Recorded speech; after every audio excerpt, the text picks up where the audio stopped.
Good evening, everybody, and a happy Sunday night to you all. It's Sunday Night Baseball, the first Sunday Night Baseball of the Major League season, and you are here for Prospects of the Land. I'm Ethan Greenberg, and I am here with Taven McCauley and Nate Bope. We are part of the Baseball Banter broadcast. Hope everyone is ready for a good one tonight. We're going to talk a lot about the Guardians, the minor league system, talk some Columbus Clippers, and kind of go over some stuff with the captains and the Rubber Ducks, and let's see, and also it's the Howlers. The Howlers. Let me get these things right here. Yeah, and that's it. And again, we will be here to watch along as the Guardians finish off their 4-game series with the Seattle Mariners. So again, thank you all for tuning in to Prospects of the Land, part of the Baseball Banter broadcast. Friends, how we doing today? Well, I know guard ball's been going on, but the minor leagues have started, right, Taven? Yeah, gotta love that, right? As you said, Clippers kicked off 3 games.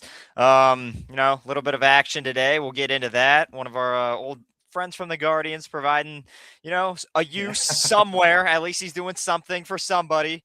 But like you said, I mean, baseball's full action. Major leagues, obviously, we're at the end of the opening week series today.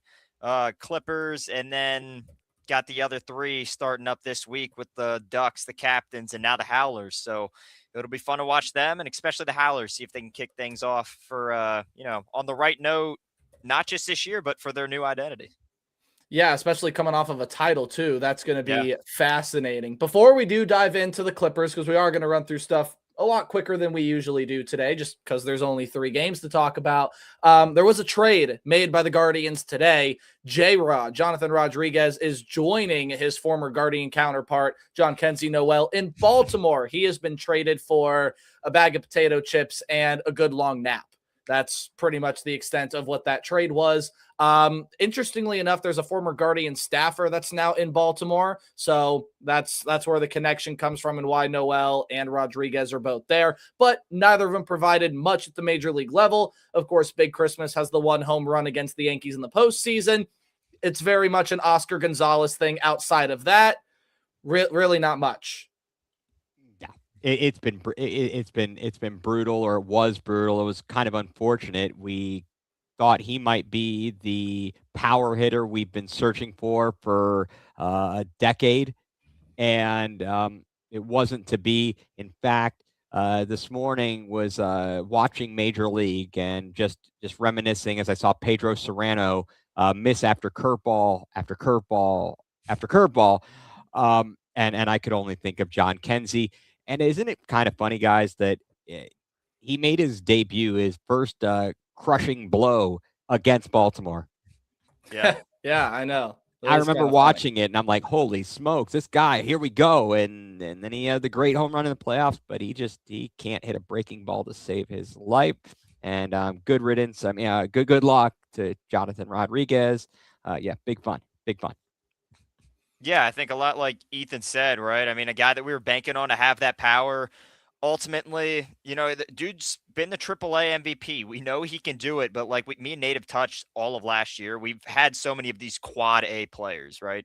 Your AAA MVPs, but they get to the majors and they struggle, man. And that's exactly what Jonathan Rodriguez was. He never really could figure it out once he got up there. Wasn't great in the field at all, couldn't hit. Obviously, you can't do anything right. You're going to be gone. And that's what we've seen with not just Rodriguez, but Noel as well.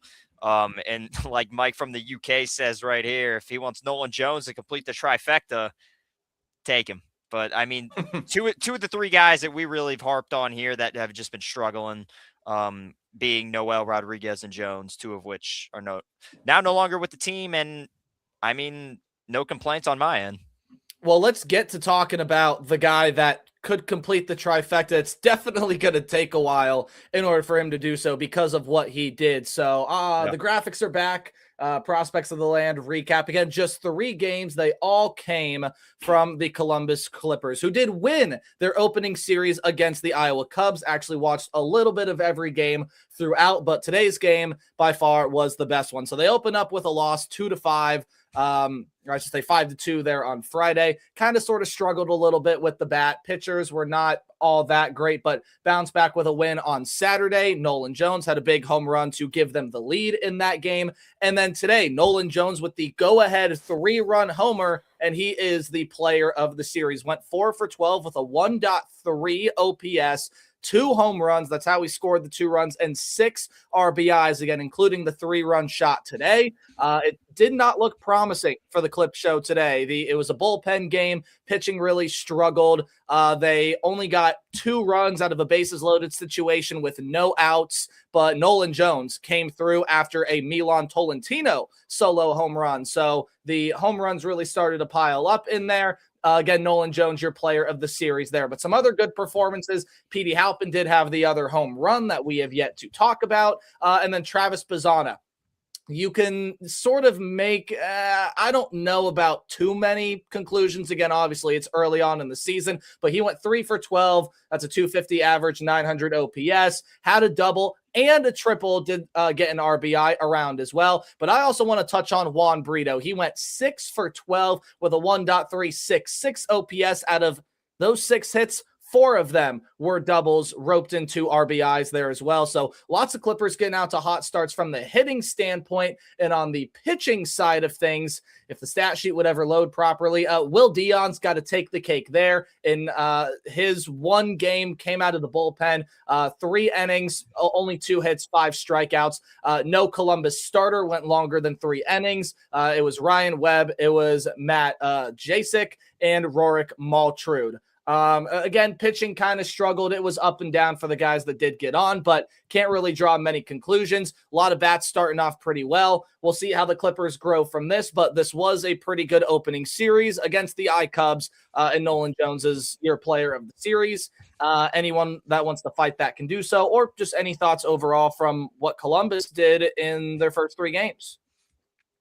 Yeah, I think like you said, I mean, the bats were obviously on fire. Guys like Halpin, guys like Nolan Jones, guys who spent time with the big league club and, maybe those quad A players, they were really thriving, which is good to see. Juan Brito, after a rough spring training, he gets in there, hits 500 on the weekend. That's pretty good, right? I mean, nobody's ever going to complain with that for sure. So, yeah, it's a good thing just to see those bats going. Pitching's been a little slow, but obviously we've seen that time to time with, certain guys at the beginning of the season. So hopefully they can get things going. I thought the pitching today outside of, our boy Sean Matson, it was pretty solid, though. I mean, I was able to tune into the game today. I mean, Matt Jasek only went an inning, gave up 1 run, had a little bit of trouble, but I mean, Isaac Martinez comes in there, does Isaac Martinez things. Tanner Burns, he pitched great. Steven Perez. So just guys like that. It's just good to see those young arms, young talent being able to thrive at the AAA level. Even though some of those guys might be, with Akron or Lake County at the start of the season. I know me and Nate have talked about it last year. Sometimes we'll take a lot of talent, throw them on the Columbus roster just for this weekend, and then things will sort of thin out. Guys will go to Akron, guys will go to, Lake County. So we'll see what happens. But altogether, 2-1, I think is pretty good, solid showing for the Clip Show. Well, one thing I noticed in the box score, guys, and I didn't get it. I intended to and would have loved to have, watch some of the games. I didn't get a chance to, but I'm just looking at the box score and to kind of look at Travis Bazzana. We've been talking about him and thinking maybe he'll be up sooner rather than later for the Guardians. He was 0 for 3 today, but he had 2 walks. Getting on base is important. And anytime you can get on base, I know that obviously doesn't raise your batting average when you're just taking a walk, but sometimes that can be just as valuable. You get on the base paths, and he ends up scoring 2 runs today in the Clippers win 7-5. So I like to see that. Like you said, what did stand out to me, of course, was Juan Brito and the fact that he is hitting 500. So that's good. That's definitely good. You like to see a good start there. Now, did you guys know, I saw this online. If I didn't mention this to you, or if I already did, I apologize for being repetitive. I saw that Mekadon wrote an anthem for the Clippers that apparently will be played maybe after all wins. I did not see Columbus. that, but now I got to listen to it.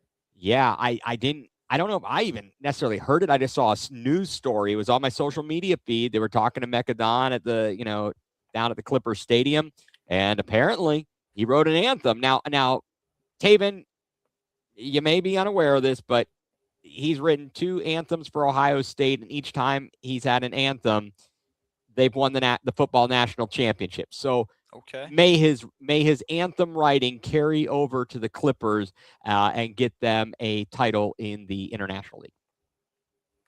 It could.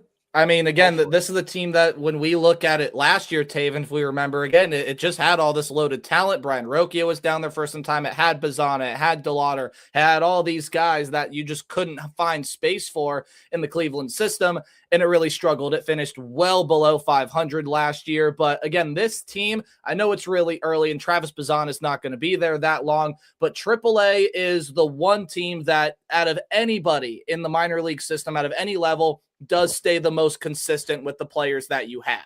So maybe we can see it vault again. The Chicago Cubs lost some good prospects into trades. Owen Casey, I believe, was one of them. I don't believe he's there anymore because of some trades that got made. And I might be thinking about a hypothetical I saw and nothing went through, but regardless, a good opening series for the Clip Show to get things going. And they are going to end up having their home opener. Bad job by me. I do not know who it is against. I'm checking Indianapolis. Indianapolis. Okay. Thank you. So they're going to have their home opener on Tuesday. Again, minor leagues, you normally play 6-game series and you are off on Monday. So it is Diamond Dog Night in Indianapolis, 6:15 Eastern, when the Indians come to town. Usually a really, really good team at the AAA level that the Clippers will be seeing in their home opener. So that's very nice to see. But before the Guards get started here in about 5 minutes, we will take this away and we'll talk a little bit about the rest of the minor leagues and the Ducks and the Captains, and now the Hill City Howlers getting things set to go and underway for the 2026 season. Of course, the Rubber Ducks, playoff team a couple years ago. And again, have all the talent to be able to get back there. The big core of guys has now moved on, but a new core of guys is going to be there this year. Ralphie Velasquez, Angel Yanao, Jonah Advincula, Wilfredo Antunes, Jake Fox, and then in the catching room, Jacob Cozart, Cameron Barstad, Greg DeCenzo still going to be your manager. Pitching staff has got some familiar faces. Dylan DeLucia is up from the Captains. Alaska Abney is going to be back there. Zane Morehouse, Davis Sharp, Carter Spivey, Hunter Stanley, and the return for Shane Bieber, Cal Steffen will be starting the season in Akron for the Captains this year. Again, they're looking to get back to winning a Midwest League title, which they did just a couple of years ago. Bennett Thompson's going to be the lone catcher on the roster, and other guys that highlight this batting group: Juan Benjamin, Mate Collado, Kyle Dernetti, and then in the outfield, Ryan Cesarini, Tommy Hawk, Nick Mitchell, Jason Churio. In the pitching staff, Rafe Schlesinger, Matt Wilkinson is still there, Michael Kennedy, Josh Harlow, Jogly Garcia, who bumps up from the Hillcats, now Howlers, from last year, and some pretty darn good bullpen arms. For the newly rebranded Howlers, they are coming off a title last season in the Carolina League as the Lynchburg Hillcats. They have got, again, a ton of these draft picks from last year: Cannon Peebles, Logan Clark, a bunch of infielders. Welvin Francisca is the guy to watch in that regime. And then Juniker Casere spent a lot of time in the ACL last year, the Arizona Complex League, as a really, really young player. The kid is only 18 years old and raked in the ACL, looking to do the same as an outfielder there in Hill City. So should be an exciting minor league season. If we want to touch on anything from any of the three minor leagues before the Guards get going, let's do so now. No, I mean, I think you rattled off pretty perfectly. I mean, there's talent everywhere, right? Certain teams are going to have certain strengths, right? Like, I mean, I think a lot of the pitching might be in Akron this year more than, some of the other levels. And I think some of the bats might be in Lake County and, whatnot. It'd be interesting to see where Ralphie Velasquez starts, whether that's Columbus or Akron. I believe it's gonna be Akron. Yeah, so just things like that, right? I'd be excited to see him back. Tommy Hawk, gonna be really excited to watch him play again. So yeah, should be a fun year. Yeah, Nate, that was a mouthful. You rattled them off like a professional or something of that nature. No, that's oh wow, high praise. High praise indeed. Yeah, I think there is obviously a lot to look forward to. Certainly guys making their way up through the system and continuing to improve. And the way the Guardians are, we know that one of their strengths, whether we like it or not, is their farm system. And so I think that we should be in pretty good shape, and we'll obviously keep track of everything. And so we will be in the know when it's time. Well, the Guardians are about ready to kick off here in just about 3 minutes. They enter today 2-1, and the Mariners enter 1-2. Today is Slade Ciccone versus Ethan Hancock. That is your pitching matchup. But fellas, we all know there are highlight players all over the field for both of these teams, but we got to touch on one guy before the game gets started, and it is the 24-year-old rookie, Chase Delano.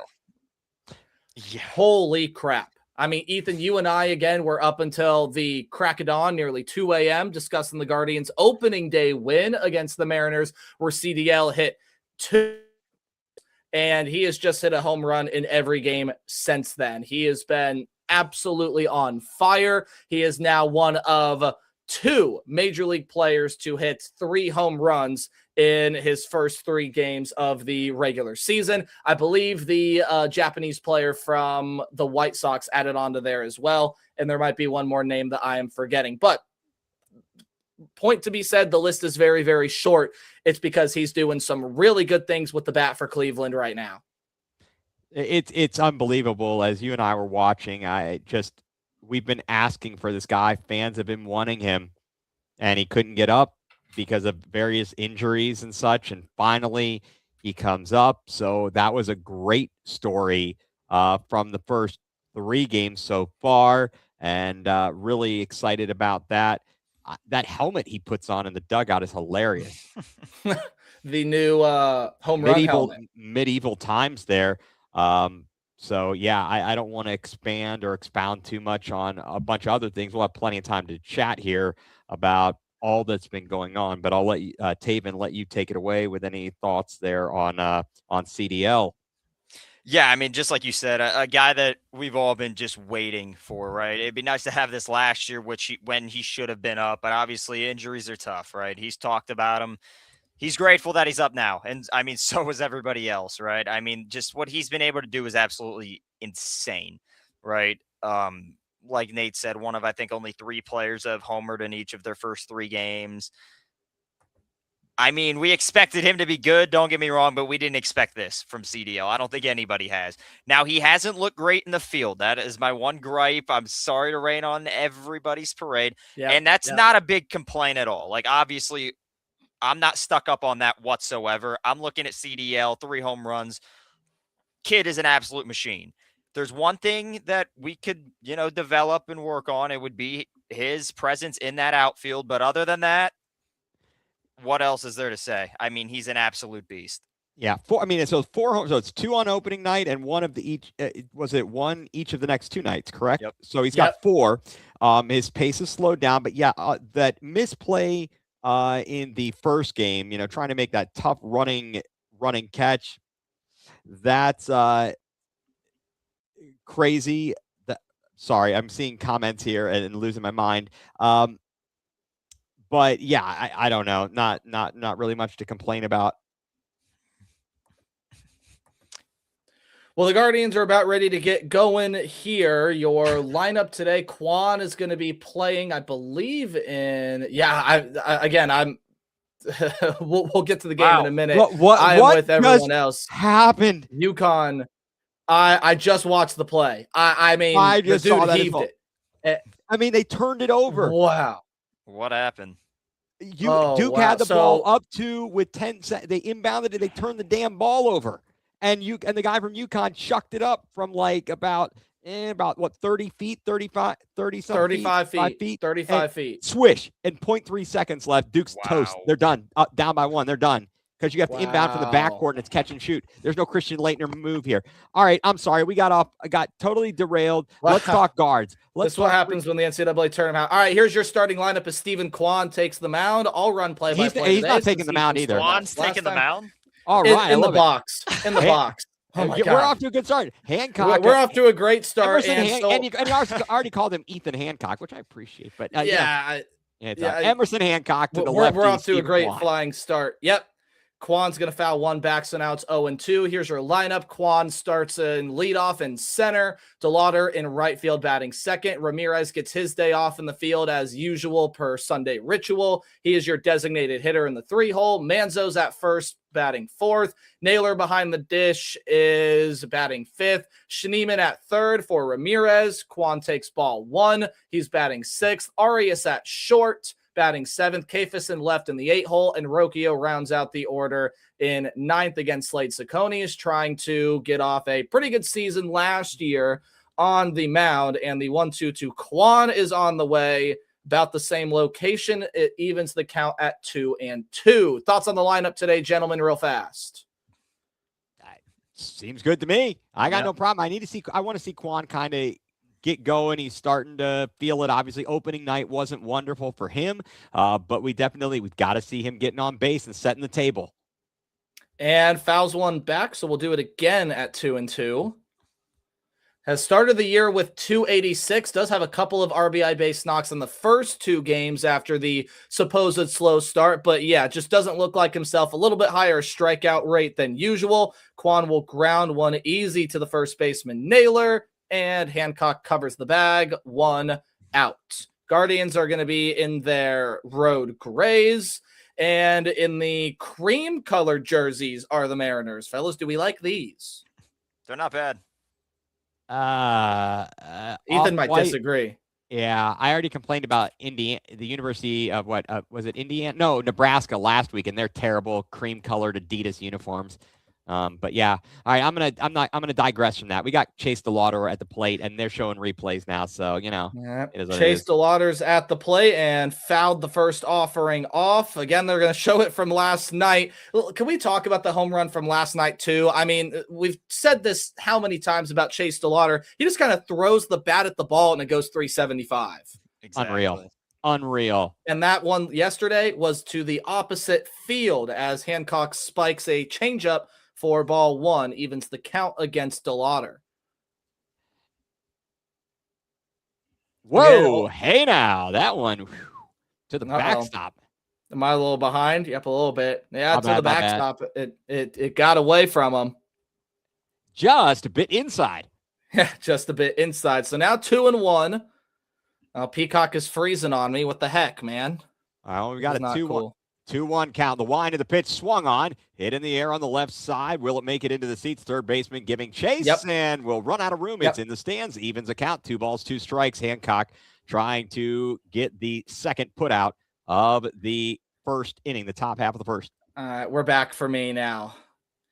I do like how Guardians fans have kind of invaded Seattle a little bit, especially the family of Chase DeLauder. They have had a hell of a week to be able to celebrate their rookie. The 2-2 is swung on and missed, so DeLauder strikes out, sits down on the 96-mile-per-hour fastball at the top part of the zone, and it's strikeout 1 for Emerson Hancock. He just swung underneath it.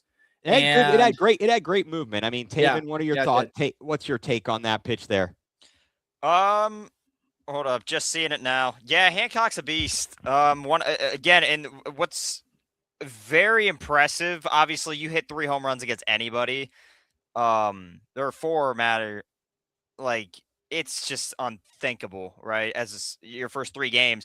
They were talking about earlier, the pitchers he's doing it against is the most impressive part, especially last night with Munoz. Like Vogt touched on, one of the best relievers in the game, right? If not the best.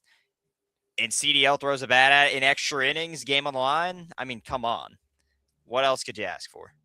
Absolutely. Ramirez has got a 2-0 count, and deep into the pitch clock, he skies one foul third base side. It'll get well into the seats. And as Drew mentions on the comments, there a good amount of rain in Seattle, and it showed on the graphic the roof is closed.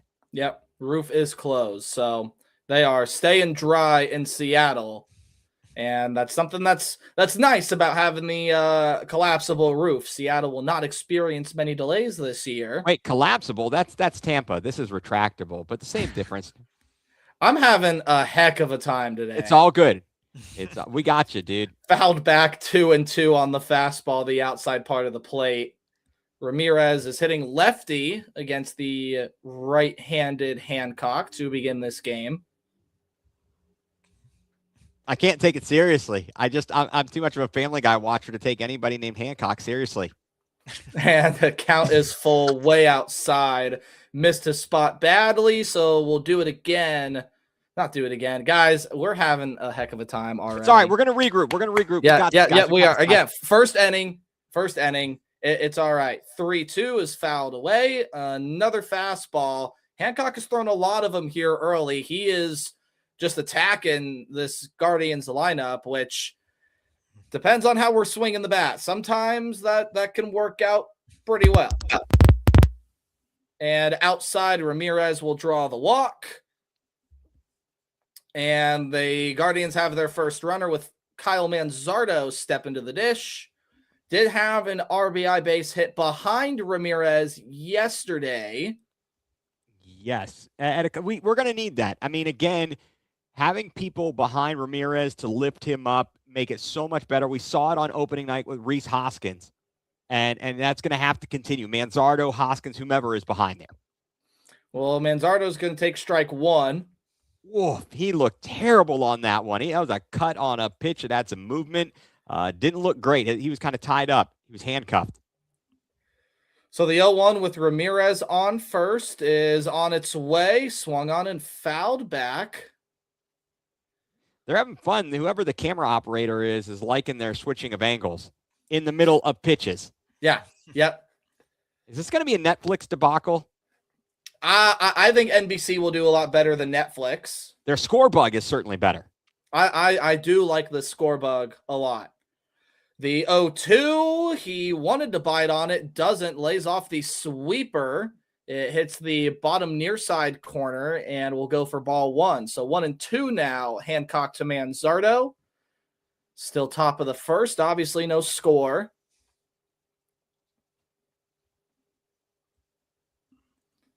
And Manzardo swings and misses, so Hancock gets a pair of strikeouts in the top of the first, and we go to the bottom of the first, where the Mariners lineup looks like this. Brendan Donovan at third leading off. Cal Raleigh behind the dish has really struggled early, the MVP candidate from last year. Same thing with Jonathan Rodriguez. He's at center, batting third. Josh Naylor is Julio? still... You mean, no, please. They want Julio Rodriguez. Julio. Yep. That guy too. Yep. Josh Naylor still looking for his first hit of the young season. He's at first in the cleanup spot. Arenas in left, batting fifth. Luke Raley, who has been a dog early, 3 home runs for him in the first 3 games. He is batting sixth in right field. Dominic Canzone, the designated hitter, bats seventh. And then Young and Rivas round things out. Second base, shortstop at the 8 and the 9. And Slade Ciccone going to start for the Guardians today. We saw good stuff out of Sergeant Slade last year, so we're hoping that continues into 2026. I'm absolutely looking forward to seeing Slade tonight. I think that to get the win last night with Joey Cantillo on the mound, you don't know what to expect. You felt pretty good, specifically on the second night when Gavin Williams couldn't manage to keep away from the dreaded walk. How did we out-hit them and we lost? We out-hit them and we lost. That's baseball sometimes. It was the pair of homers. It was Luke Raley and, who did it after him? Who hit the 2-run homer? Was that Young? I don't think it was Canzone. That guy was killing us on Canzone was killing us on Thursday night. Yeah. The former Buckeye product was really, really good. He was. What's going now? And I know Mike from the UK posted this. Yorman Gomez getting pulled from his start. Potentially, he was asking potentially coming up for Bobby. Do we know what the extent of Bobby's shoulder inflammation is? I think Stephen Vogt has said it's going to be a day-to-day, if it needs to be, it'll be a week-to-week sort of situation. I imagine it being day-to-day. Tanner Bibee has said that he's throwing weighted balls. He feels pretty good. Again, it might make him miss a start, but I don't know that it would require somebody to necessarily come up. I don't think Bibee's going to go on the IL. I don't know if there's a reason to put him on there now, because if there was, they probably would have done it already. Brendan Donovan leads off the bottom of the first, takes ball 1 from Slade high. Donovan last year was not with Seattle. I believe was still in St. Louis. And after they traded Eugenio Suarez back to the Reds, he comes over for some veteran presence at the hot corner and takes strike 1. So still 1-1, bottom of the first. First batter for the Mariners is Brendan Donovan, and strike 2, high part of the plate. What do you make of the fact the catchers are still framing pitches, even though there is the possibility at any time of challenging with the ABS? Oh, wait till after the pitch. Because to me, you don't challenge in the first inning. The delivery's here from Slade, and it hits Brendan Donovan. The curveball got away from him, and the Mariners have a leadoff base runner on the hit by pitch. Hit him right in the foot. Whoops, wrong button.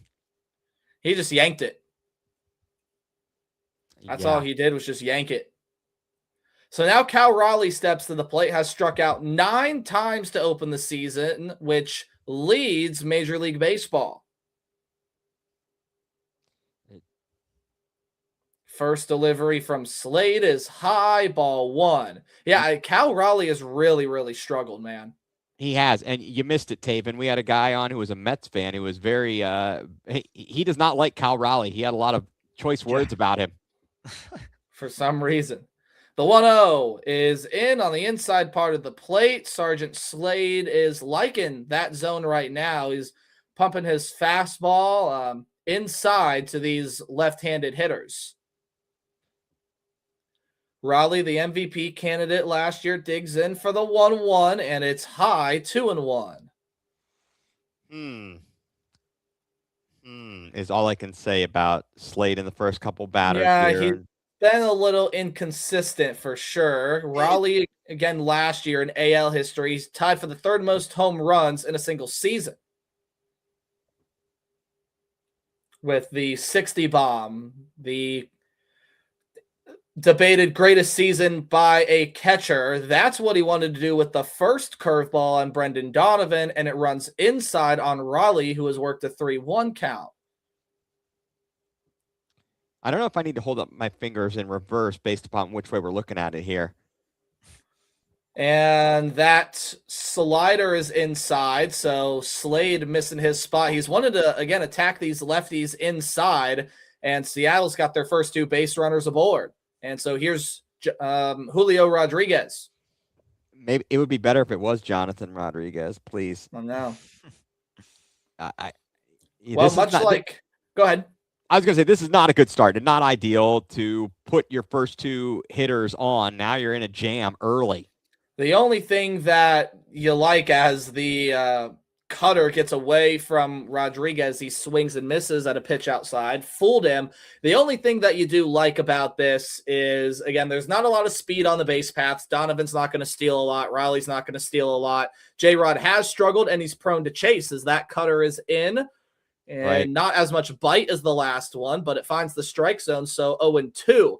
And Julio Rodriguez is a guy that loves to chase. Absolutely loves to chase, and has not had a whole lot of success with the fastball in this series as he takes his batter time out. This would be a great opportunity here to get him to chase, maybe pound one into the dirt for a double play ball. Arias at short, Rocchio at second. Some good gloves in the infield for Cleveland. Cannot see if they're playing double play depth as that offering is high. Wanted the cutter again. And Slade's just being inconsistent, Taven. He's not really finding his spots. Yeah, like you said, I mean, he struggled a little bit here in the early going of this one. He's done that last year too, so not really worried about it, right? Take an inning, collect yourself. But like you said, I mean, strikeout here would be big. Chops 1-2. Slade, who's going to get the lead runner at third. Nice job from Sergeant Slade, the heads-up play to flip it to Schneemann at third base. So the lead runner, Donovan, is out. Raleigh will move over to second. Not enough for the double play, clearly. So he chops it to the left side of the mound as Slade jammed him. Yeah, exactly. It was a jam job for sure. Great job getting over to cover at third. And they made the best play possible. Nice job by Ciccone. And now what do we got up? Our former friend, Josh Naylor. Let's see if he can get him to chase a little bit. Oh, that's a strike. Yep, Did that you is a see? strike. He tried to act like that was close to being inside. And what the? That was ridiculous. I think he was looking to try to swing at it a little bit, but Naylor's still searching for his first hit on the young season. Has had his opportunities and moments, but has not gotten there and chases the curveball, the 12-6. Bottom drops out on it, and he's quickly down 0-2. Well, this is something we saw from Naylor a lot in Cleveland. He would get behind in the counts early, but sometimes, again, we've seen him do that and battle back. I remember that a lot from his time in the land. So just because you got Naylor on an 0-2 count does not really mean much. What do you think about Boat's doppelganger, Taven? I think it's great. I picked that out. I want to say it's spring training. Oh, he almost hung one there. Naylor Wow. ropes it foul down the first base line. Got a good piece of, looked like the same pitch from Ciccone. He just hung it up there, and there was too much on the plate, and Naylor was ready for it right there. Obviously, he got a little bit out ahead of it, so he'll have to be careful to make sure he doesn't make that same mistake again. Well, and we know these two have history, right? They were traded for each other a couple years ago, and the Guardians were dishing off some pieces, Jimenez and Naylor, as he fouls it well into the seats. Went golfing for that one, and it remains 0-2. Josh Naylor was then traded to Seattle and was a good piece for the Mariners in their run that almost saw them get to the World Series. But the two players that were swapped back in the offseason between the 2024 and 25 season, and they do say Naylor went around on a pitch in the dirt, strike 3, and it's deja vu all over again, from getting out of it. It's deja vu all over again. Well, he clearly went around on that pitch. Clearly. Can I cry some more, and have FOMO or whatever it is? Oh, I miss him. I need Josh Naylor on my team to strike out and lose his helmet every time. So now it's Randy that digs into the box. I'm not going to comment on that. I'll leave that to you. Takes ball 1. A Rosarena, huh? A Rose Campoyo up there. Well, you're make me hungry. Don't do that. Again. Swings and misses at an inside pitch in the top corner. Raleigh at second, Rodriguez at first. Infield back. Yeah, they're playing a little bit deeper here for Randy, who takes ball 2 high. Starting to see Slade get a little bit more comfortable, not by much, but a little bit. Randy has hit 8 home runs on his career when runners are in scoring position with 2 outs. Throws the bat at that one and wanted to hold up, but it hits off the inside part. So 2-2 down to the last strike in the inning, and a big moment here for Slade Ciccone early to try to get out of it. This would be clutch if he's able to dig out of this situation where the first 2 hitters reach base. So here we go on the 2-2. Yeah, and they weren't even by way of the hit either. Randy skies this one. It's deep into the ballpark. Quan is back, and he makes the catch at the wall. 1 inning of play down, and the Guardians and Mariners are deadlocked at 0. Folks, that was close. Taven, did you poop yourself? Because I pooped myself over here. Got out of it. We'll take it. That was, as we're just watching it, I got everything over here muted, so I'm like, I don't know what they're saying, because normally you can get a good indication when you're watching and listening, and they're at the ballpark, obviously, to give you an idea. But I saw Quan looking back at the wall. He's looking up. He's looking back, and I'm going, uh-oh. Yeah, same here. Thank goodness that was to deep center, and Quan had enough real estate to put that one out. So, ultimately, to get out of that after hitting the first batter you had him down in the count, and one got away from you. So to hit a batter and then walk the next guy and then get out of it is really great. I'd like to see that. Obviously, hopefully he settles in and can keep his pitch count down. I know that we noted, on Thursday night, Bibee, he got his pitch count was around like 20 in the first inning, and then he had some innings where it was lower. Obviously, his biggest boo-boo was, of course, the solo home run. And then the next night, Gavin Williams, unfortunately, was handing out free passes a bit too often. Pitch counts, by the way, are pretty similar since you bring it up. Saucony's got 23 pitches, 14 for strikes. Emerson Hancock, 22 pitches, 13 for strikes. So at a very similar pace for these two starting pitchers. As one base runner reached for the Guardians, two base runners reached for the Mariners. But we are going to the top of the second. It's Naylor, Schneemann, and Arias due up for the Guard Dogs. Taven, your takeaways from the first inning. I know there hasn't been much, but each team leaving some runners on, each pitcher getting themselves out of a little bit of a jam. Yeah, I think, both pitchers came back well. I think Hancock's definitely been dominant, 2 strikeouts. Obviously, you walk a top 5 player in all baseball. It's going to happen. I think Hancock was solid. Again, I think Slade, I think he came back really well too. So I think it's going to be a pitcher's duel tonight, and we're going to see who's just get guys on and move the base runners. And obviously that's just guard ball in itself. Naylor digs in and takes strike 1 in the top outside corner. Let that one fly by off the pitch from Hancock. That is pitch number 23. Here comes pitch 24, and it's sweeped in there for strike 2. Started on the outside part, and Naylor elected not to swing. He's now quickly down 0-2. Let's see if he can battle here a little bit, make him work.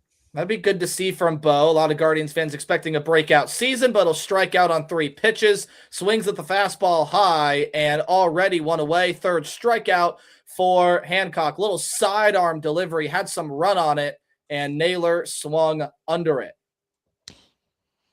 I didn't like to see that. I would definitely, I was hoping he'd be able to battle at least a few pitches. That was tough.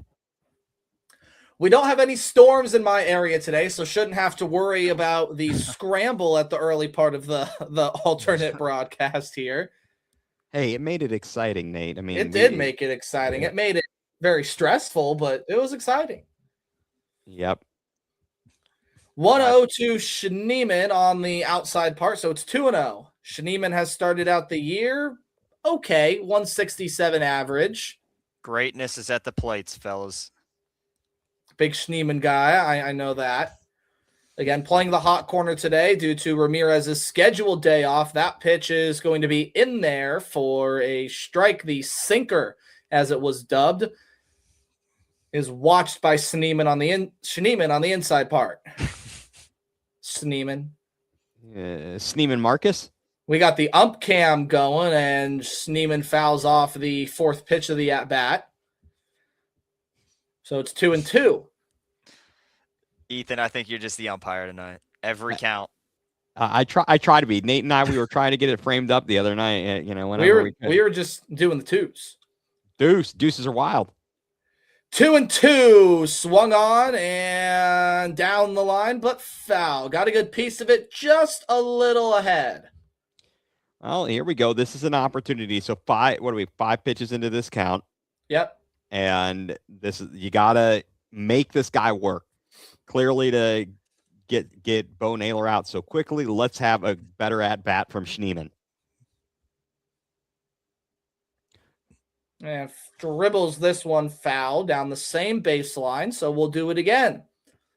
Good job again, digging that one out. The 7th pitch of the at-bat coming up. The more pitches you see, the better you're going to be. And drives up Hancock's pitch count a little bit. Not going to be mad about that. Here's the 2-2 again, swung on, and same result. So let's do it again. Charge them with the fastball. At one point here, Taven, do you go off speed if you're Hancock? That's a bunch of fastballs, and Schneemann's on it. Yeah, I think you have to. I think you look for the breaking stuff now. Yeah, let's look for how the catcher sets up. And and that's exactly what he did. He pulled the string on Schneemann with the sweeper. What a nasty pitch. started on the outside part, ran all the way to the inside part of the plate, and Hancock's got his 4th K in 6 batters. 4 already. I'm not liking how many times we've been striking out. It feels like it's a lot. Am I missing something here? Mean, that was a nasty pitch. I don't know if you can do much about right. that. I agree. I'm just saying in general. So now Gabby Arias digs in with the longer hair than last year. He has really struggled in the early going. Still does have 1 hit this year, but the strikeout numbers are very elevated for the time that he has played. We'll chop this one to third. It is fair, long throw. Arias can't beat it out, and we head to the bottom of the second. Tough to see if that one was going to be fair or foul, but it's still 0-2-0. And due up for the Mariners is going to be Rayleigh, Canzone, and Young to start out the bottom of the second. You mentioned Gabby Arias. I know we've talked about this a while, but might as well revisit it with Bazana doing good things down there. Rocchio or Arias is going to be the discussion I think we're going to have in about 3 to 4 weeks here. Where do you guys lean on that? And if you move Rocchio to short, or you keep Arias there and Rocchio is now your utility guy? Because obviously one of them's got to go when your number 1 draft pick gets here. I think it's clearly Gabby Arias that's got to sit down. I mean, Rocchio has had the base knock already early, and especially what you've seen in both instances, you see more from Rocchio than you do from Arias in terms of lower strikeout numbers, more production at the plate.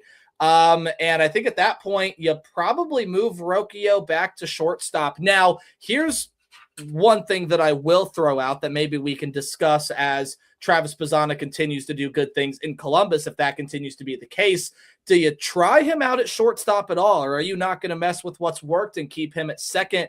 Or because, again, Rocchio, you've seen him play some Gold Glove caliber defense at times at second base. So I think there might be a little experiment to be had with the middle infield when Bazana comes up. Well, I'm with Nate on this, Taven. I think right now Arias is the odd man out at this juncture. It's been unpleasant to watch, right? Yeah. And I think that if Rocchio can move over to short, you move him over to short, and you bring up Bazana and let him go at second base, and I think you'll be all right. I really think you'll be okay. It is what it is. Again, you get the number 1 overall draft pick. Something's got to give. Yeah, you're 100% right. I mean, I don't think it's a matter of if he can play short. Rocchio, I want to say, came up as a shortstop through the minor leagues. Yeah, he played shortstop during that playoff team in 24. That wasn't his primary position. It pretty much was. Like that, he was an all-day middle infielder, no matter where it was. I mean, there's no debate on if he could slide back. Borderline Gold Glove talent in the field. It's just going to come down to who can be able to produce at the plate. And obviously we've seen already through the first, obviously it's only been 3 games, but we've seen through those first 3 games, it's Rocchio. And we saw especially last year. 1-1 count right now, and Luke Rayleigh is the bottom of the second, has kicked off. A curveball got in there for strike 1, and the fastball was high. Yeah, again, we can talk a little bit too about how do we see Bazana coming up as the 1-1 is away, curveball again, and it's in there for strike 2. Do we think that there could be an experiment to be had in there? Do you think Stephen Vogt might try him at shortstop? Maybe. Well, I think everybody on his team, especially when you talk about those middle infielders, just because there's so many, I think Slade punches out Rayleigh on the slider. Sorry to interrupt. That's his second strikeout, and Canzone comes to the plate. Go ahead, Taven. No, you're good. I just think everybody on this team can be a utility guy when it comes down to it. I mean, you see guys like Schneemann play the outfield. Kafitz especially. I mean, minor leagues, he was pretty much strictly a first baseman, and they've worked with him and developed him into a corner outfield guy. I think tonight he's playing left, and even when he would play outfield in the minor leagues, it was strictly right. So I think anybody on this team doesn't really have a set position. If your name's not Jose Ramirez or one of the catchers, or Manzardo, I think those are kind of the only 5 guys that have a set position. And even with a catcher in Fry, you play the outfield. Slade loves the curveball, got it for strike one, and the second pitch from Canzone is popped up. Schneemann goes all the way out into shallow left and makes the catch, gets a fist pump from Slade Cecconi right after they showed the sleeping baby. It's been a sleeper of a game so far, folks. Well, but okay, so I'm sorry. Perhaps I missed something. Is there part of the stadium that even if the roof is closed, it's open? Because this guy apparently Adam Ottavino is doing inside the pitch stuff, and he's it looks like it's raining there. back there. Yeah. Am I missing something? I'm going to do some research on that. Yeah, that's interesting. If even with the roof closed, strike one to Cole Young, the second baseman, he does have a home run this series too. Has started out again okay. It does have the home run. I believe he had the 2-run shot to help extend the Mariners' lead in Game 2 of this series. But yeah, I mean, I don't know. That's interesting. See what you can find out. I'd imagine if the roof is closed, then the roof is closed. I mean, there's right. It just looked no like rain to have. I didn't think so, but he still had an umbrella over him. So maybe it was, but then it wasn't. I'm trying to find out right now. As you guys are chatting there, but yeah, because I'm looking, I can see it in the camera. I can see the rain. Well, even with the roof closed, I just flashed up a graphic. It feels like 33 degrees as Young is going to smoke this one into right field. That's a base hit. DeLauder comes up to field, and the first hit for either of these teams belongs to Cole Young, and the Mariners have a 2-out base runner at first. A nice job to poke that one into right field. Let's see. Well, it's a two out base hit right here. You got to limit this and get out of it. Let's keep things moving. You've had a pretty good short inning so far. Let's not let it get extended. Little four-seamer down low, taken for ball one. Here is Leo Rivas. 1 for 9 so far this series. The shortstop. Where's an odd number 2? He's got 76 on his back. And the infield is shifted about as far right as you can for the left-handed hitting Rivas. He delivers, and it's high, ball 2. So according to what I'm reading, the roof doesn't fully enclose. It's kind of like a large, and as the AI, and a large movable umbrella. Okay. And covers the field in there for strike one. Right, covers the field and seats to keep them dry while keeping the sides open to the elements. Protects against rain, but does not create a full temperature-controlled indoor environment. So I can see it now. Right, and that's where I was like, look, the roof is closed, but it still feels quite near freezing. Taven, we will rope you into this conversation throughout the broadcast as well. Ethan and I touched on this a little bit Thursday, but what we like about the ABS challenge, we've now gotten to see it play out for a little bit. Coming into today, challenges are pretty near 50-50, just above 50% successful. That's when the players challenge a call. That pitch fouled away, and they're showing a Capital One ad now, not sponsored on this broadcast. So it's 2-2 to Leo Rivas. But Taven, once this inning comes to a close, we'll talk more about the ABS system. And again, folks, also moving forward, the banner down here is nice, but there will be a official POTL score bug that gets made as the count runs full on Rivas. Rivas doing a nice job at the plate, just battling and not giving in to Cecconi. So, right, he's got him a little into a tough spot. Yeah, you can't throw him anything out of the zone. You got to try to challenge him on the full count. Pitch, it's high. Oh, they give him strike 3. Are they going to challenge that? Is it? Wow. They are not challenging it this early. So Cecconi on the high heater, right at the elbows, gets the strikeout. Yeah, that's absolutely a strike. And we go to the top of the third. Absolutely a strike, even though the box on the graphic made it look like it was a bit above the zone. That was clearly in the zone. But Taven, I know Nate posed the question to you to comment a little bit there on the ABS, etc. Yeah, personally, I'm a fan of it, right? Obviously, anything to make the game better, I think everybody's kind of all for. Watching it, I feel like it's pretty 50-50 with who's calling them, with whether being, catchers or hitters or whatnot. I think it appears that more hitters have been calling it, just from, games that I've watched. I think more hitters are challenging pitches more than the catchers. I haven't seen a pitcher challenge it once, just strictly catchers and hitters. Right. They said the success rate, what I read earlier coming into today, the catchers had a higher success rate on challenges, but of course they've got a better vantage point of these things than even the hitters do. We were talking about it before we opened, the fact that there was this game yesterday between the Red Sox and the Reds where CB Buckner, the home plate umpire, had 6 calls challenged and overturned. 6. Yep.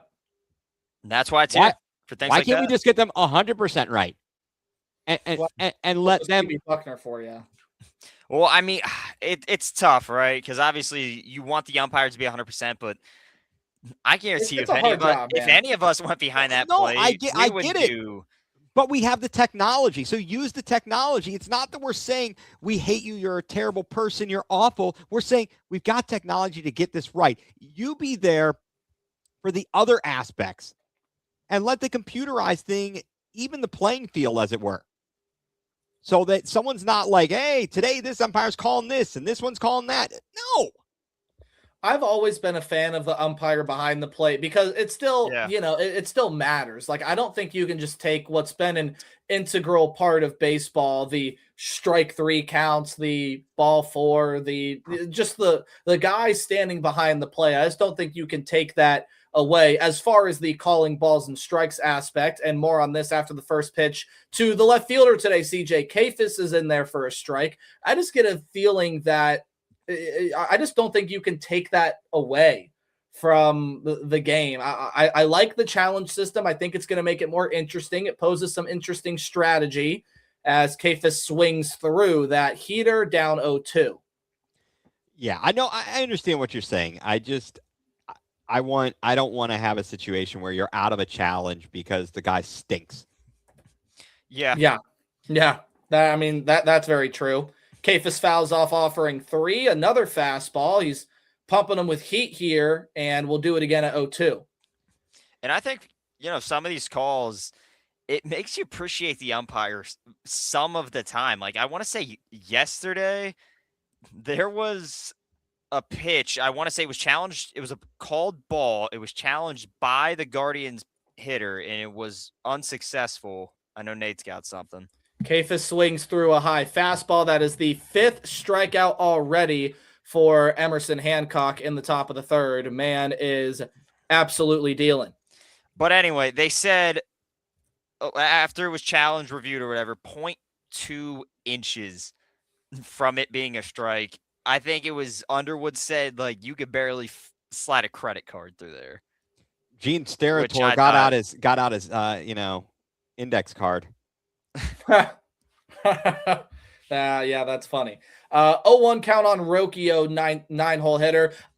I have always appreciated umpires because I think it's a hard job, but I agree with you, Taven. Second offering to Rocchio is spiked, so we'll move the count to 1-1. I appreciate umpires so much more because, again, you see these things, even like something that is an inch off the plate. That's not a ball off the plate. Like, I just don't think you're going to get any more of these ball off the plate things unless it's the first pitch of the game, of which, why would you use your challenge first pitch of the game? Sweeper in there for strike 2.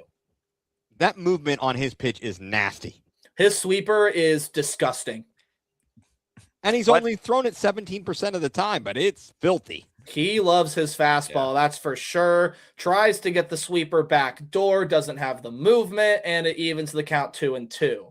I'd be curious to know what his what hitters are hitting against him on the first time through the order, second time through the order, third time through the order. I'll have to try and take a look for some splits. I'll pull up Baseball Savant here in a minute. That is 3-2, so the count is full on Rocchio. Has not picked the bat up off his shoulder yet. It's a bold strategy, Cotton.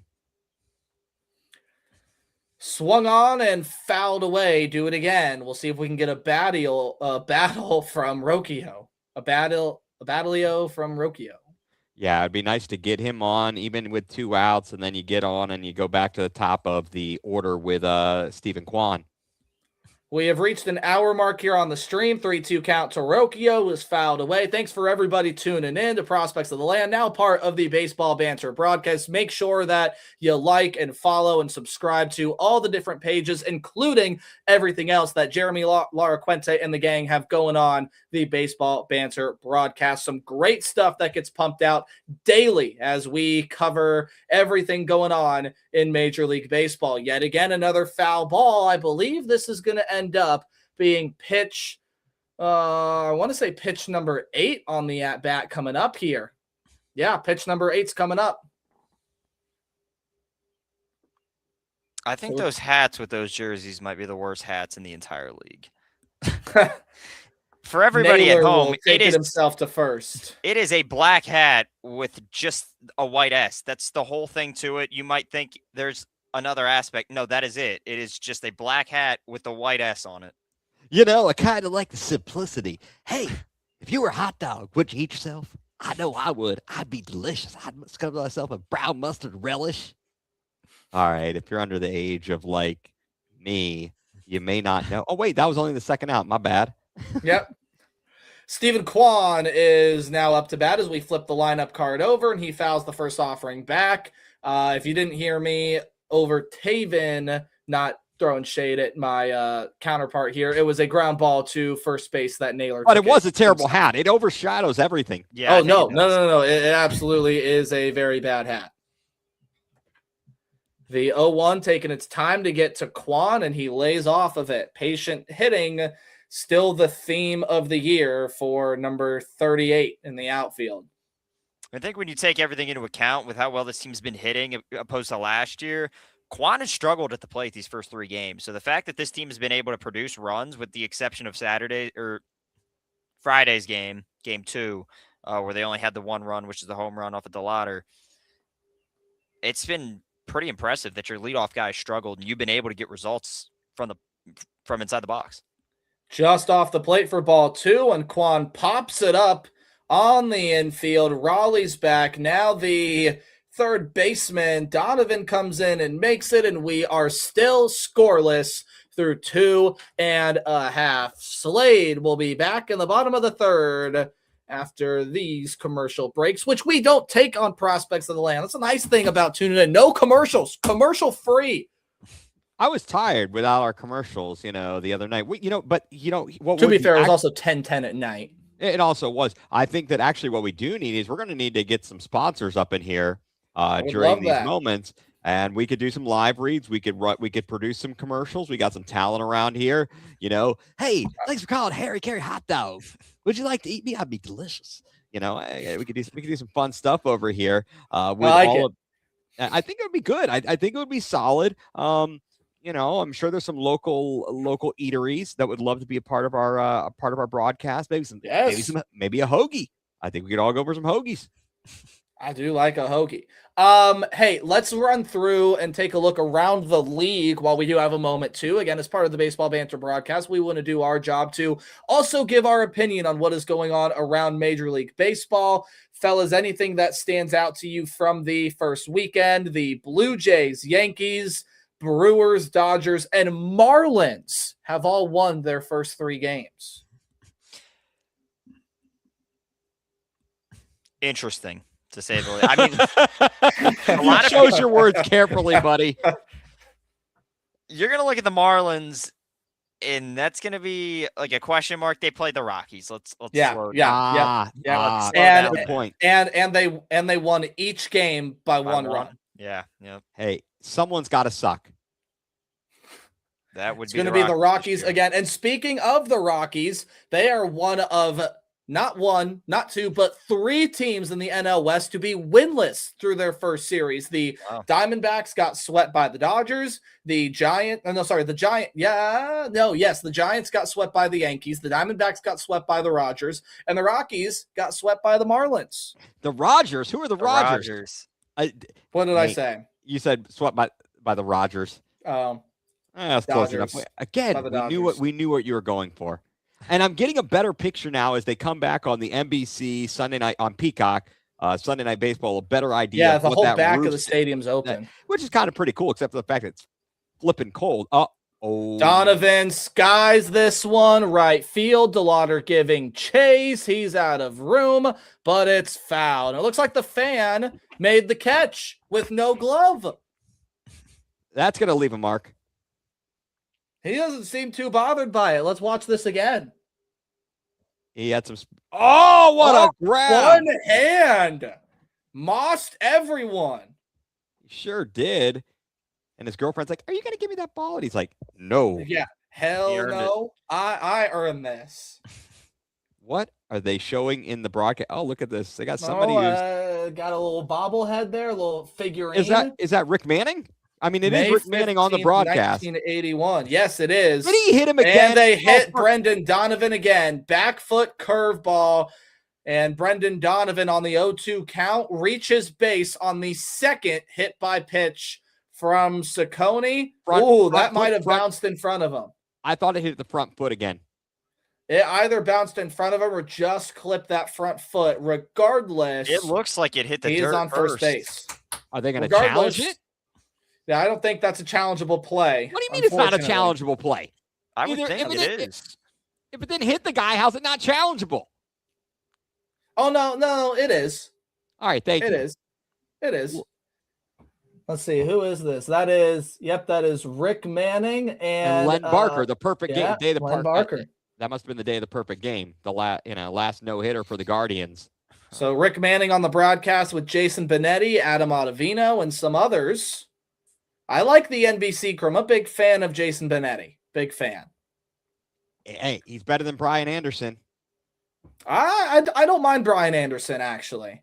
Why doesn't he go kiss New York's butt and Detroit's butt too.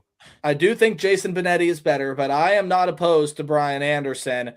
One pitch is low, but in the strike zone, 1-2 count. Now to Cal Raleigh. I can't believe he's hit Donovan twice. And it was on the same pitch, too. The curveball that got away from him. Raleigh goes golfing, fouls it away. 1-2 again. They're doing the flashback to the perfect game. Now the pitch by Barker. High in the air. In the center field. Comes in. He makes the catch. Oh, a perfect game for Len Barker. Oh, sorry. That was, I think Herb Score. Great recreation. I think Herb Score was on the call for it. Great recreation. And the pitch is high, 2-2. As we still look around Major League Baseball, there have been some low offensive outputs. The Royals have only scored 6 runs. The Reds have only scored 9. But the lowest of lows, the Giants, just a single run. That's it. What a bad opening game, too. If you're Netflix or the MLB, not probably happy about that one. The opening was great. I mean, San Francisco opening day festivities. Oh, yeah, it was awesome. Was fantastic. About the second inning, and then it got pretty bad pretty quick. But until that second inning, it was a blast.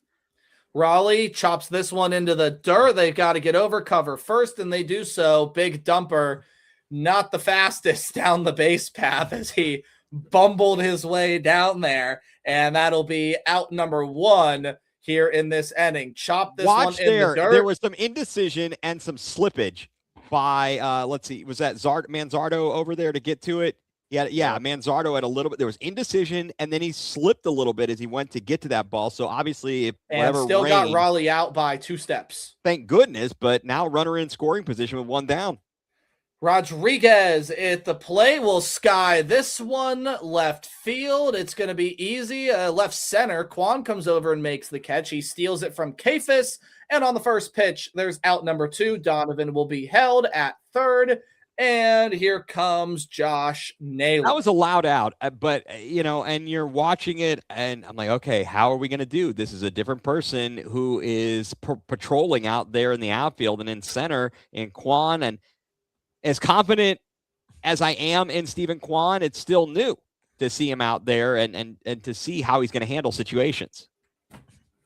Yeah, to your point. I mean, he was talking about it yesterday with Knott. Skied center field. Kwan again, second catch at the wall. We are scoreless through 3. Some loud outs at the end of the inning for the Mariners, but it don't matter. We are level. We go to the top of the fourth, and Taven, you may continue your point. Yeah, I mean, he was talking to Nod after the game. Said it's been going okay for him. He hasn't gotten a lot of opportunities. Today, he's getting some work in. So, yeah, I mean, so what we saw 2 putouts there, and then in the was it the first inning or the second inning? There was a loud out to the deepest part of the park. Yep. Yeah. So from Randy. Right. So he's gonna get his work in, certainly out there. I feel like he's just that kind of a player. We talked about it a little bit in terms of if he play center field, could he not? And he gives you the confidence that he's can be the dude out there because that's just who he is, and that's how hard he works and how hard he plays. You feel good about it, and you don't feel like with Quan as your center fielder, as opposed to others, you don't feel like you're sacrificing fielding for hitting. As we saw, unfortunately, previously with Miles Straw. Amazing defense, but couldn't hit a lick. So. Well, and you hope too that this outfield group, now that Kayfus looks like he's going to be an integral part to the outfield, I can't imagine there maybe isn't 1 or 2 lineups that Stephen Vogt has cooked up in his stew pot mind where, and that's to say, like, he just throws a bunch of ingredients in a pot and spits out this lineup. Oh, we'll see what happens here. I don't know. That depends how you take it. It depends how you want to phrase it, because stew can be good or stew can be bad. I'm not putting any flack on Stephen Vogt. Are you a big stew fan in your house, Nate? I know you're an eater. Are you a big stew fan? You like pot roast? I will. Yeah, I love pot roast. Love pot roast. Taven, what about you? I know you got some probably. I am a big soup guy. I do like a good soup. I'm with Nate on that one. No, you're not a good soup. Did you taste the soup?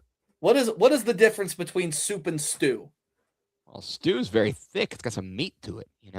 A stew is a lot, but a soup. But it's more liquid, Well, are we going to throw the bisque into this category now too? That's just a cream. Chowder? Chowder? Yeah, Mariner Moose. He's picking his nose. Oh, my God. Yeah, all right. Sweet. You can also throw in the chowder into this conversation as well. Chili? How close are we putting chili to some of this stuff? Chili's in a class all to itself. Okay. All right. Come on, CDL. Glad we got that out of the way. DeLauder leading off has already worked a 2-0 count on Emerson Hancock.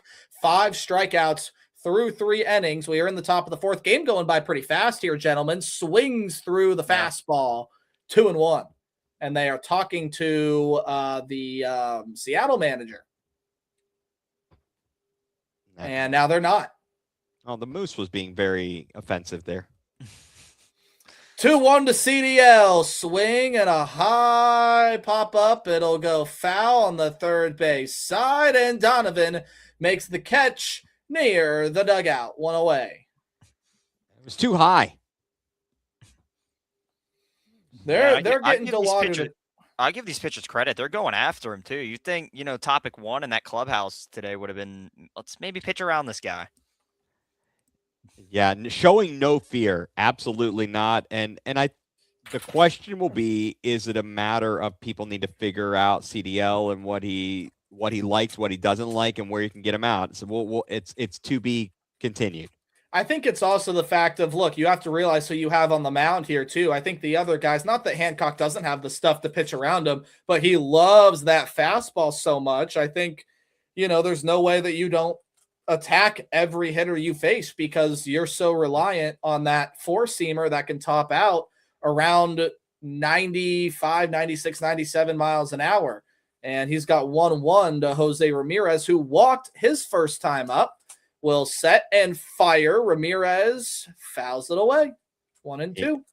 That looked like a good rip. I mean, just from as we're watching it here on TV, and that looked like a good rip. Unfortunately, was a bit out in front of it, eh? Yeah, bit out in front. Ramirez with the 1-2. We are winding down the pitch clock, and Emerson deals. Will foul it away down the same baseline and do it again. See if Ramirez can work another one of his infamous high pitch at bats, of which he is inherently successful in. Nice job fighting off the sweeper on the last pitch. Got to fight off that sweeper if you want to be successful. And sweeper outside. That is a couple times now that Hancock has missed his spot outside with the sweeper. So now it's 2-2. Ramirez opting for the dark colored batting gloves today instead of the orangies.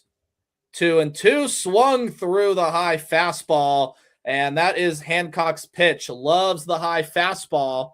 And now with 2 outs down, Hancock has picked up strikeout number 6.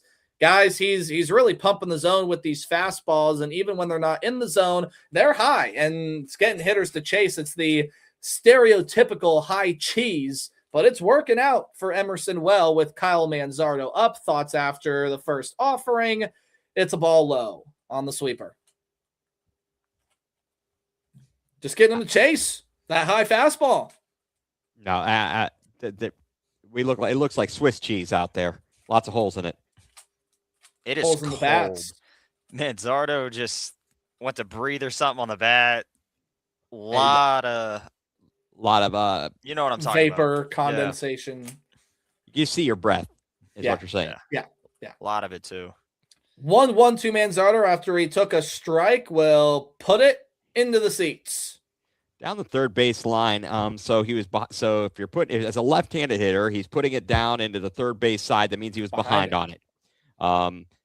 And I think that what we've really got to do is let's keep this game going. If we can't get out in front, just keep it scoreless. And Hancock is up to 65 pitches. We're in the 4th inning. Yeah. Sweeper outside will get away, but no damage done because no one on the base path. So 2-2 to Kyle Manzardo. I think he should have to shave his mustache if he doesn't start hitting.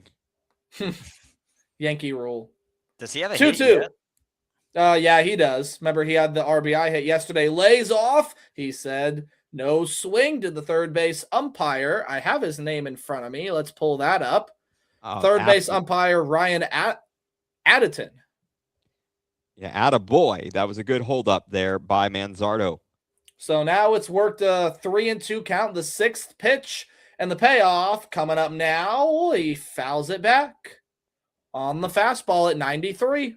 Just keep foul off pitches, make the pitch count go up. Let's get into their bullpen, if nothing else. At least extend the at-bat, drive his pitch count up. This is going to be pitch number 69 for Emerson Hancock, and Manzo fouls it away again. So pitch number 70 coming up now. Why didn't we find, pitch 67? No. Stop.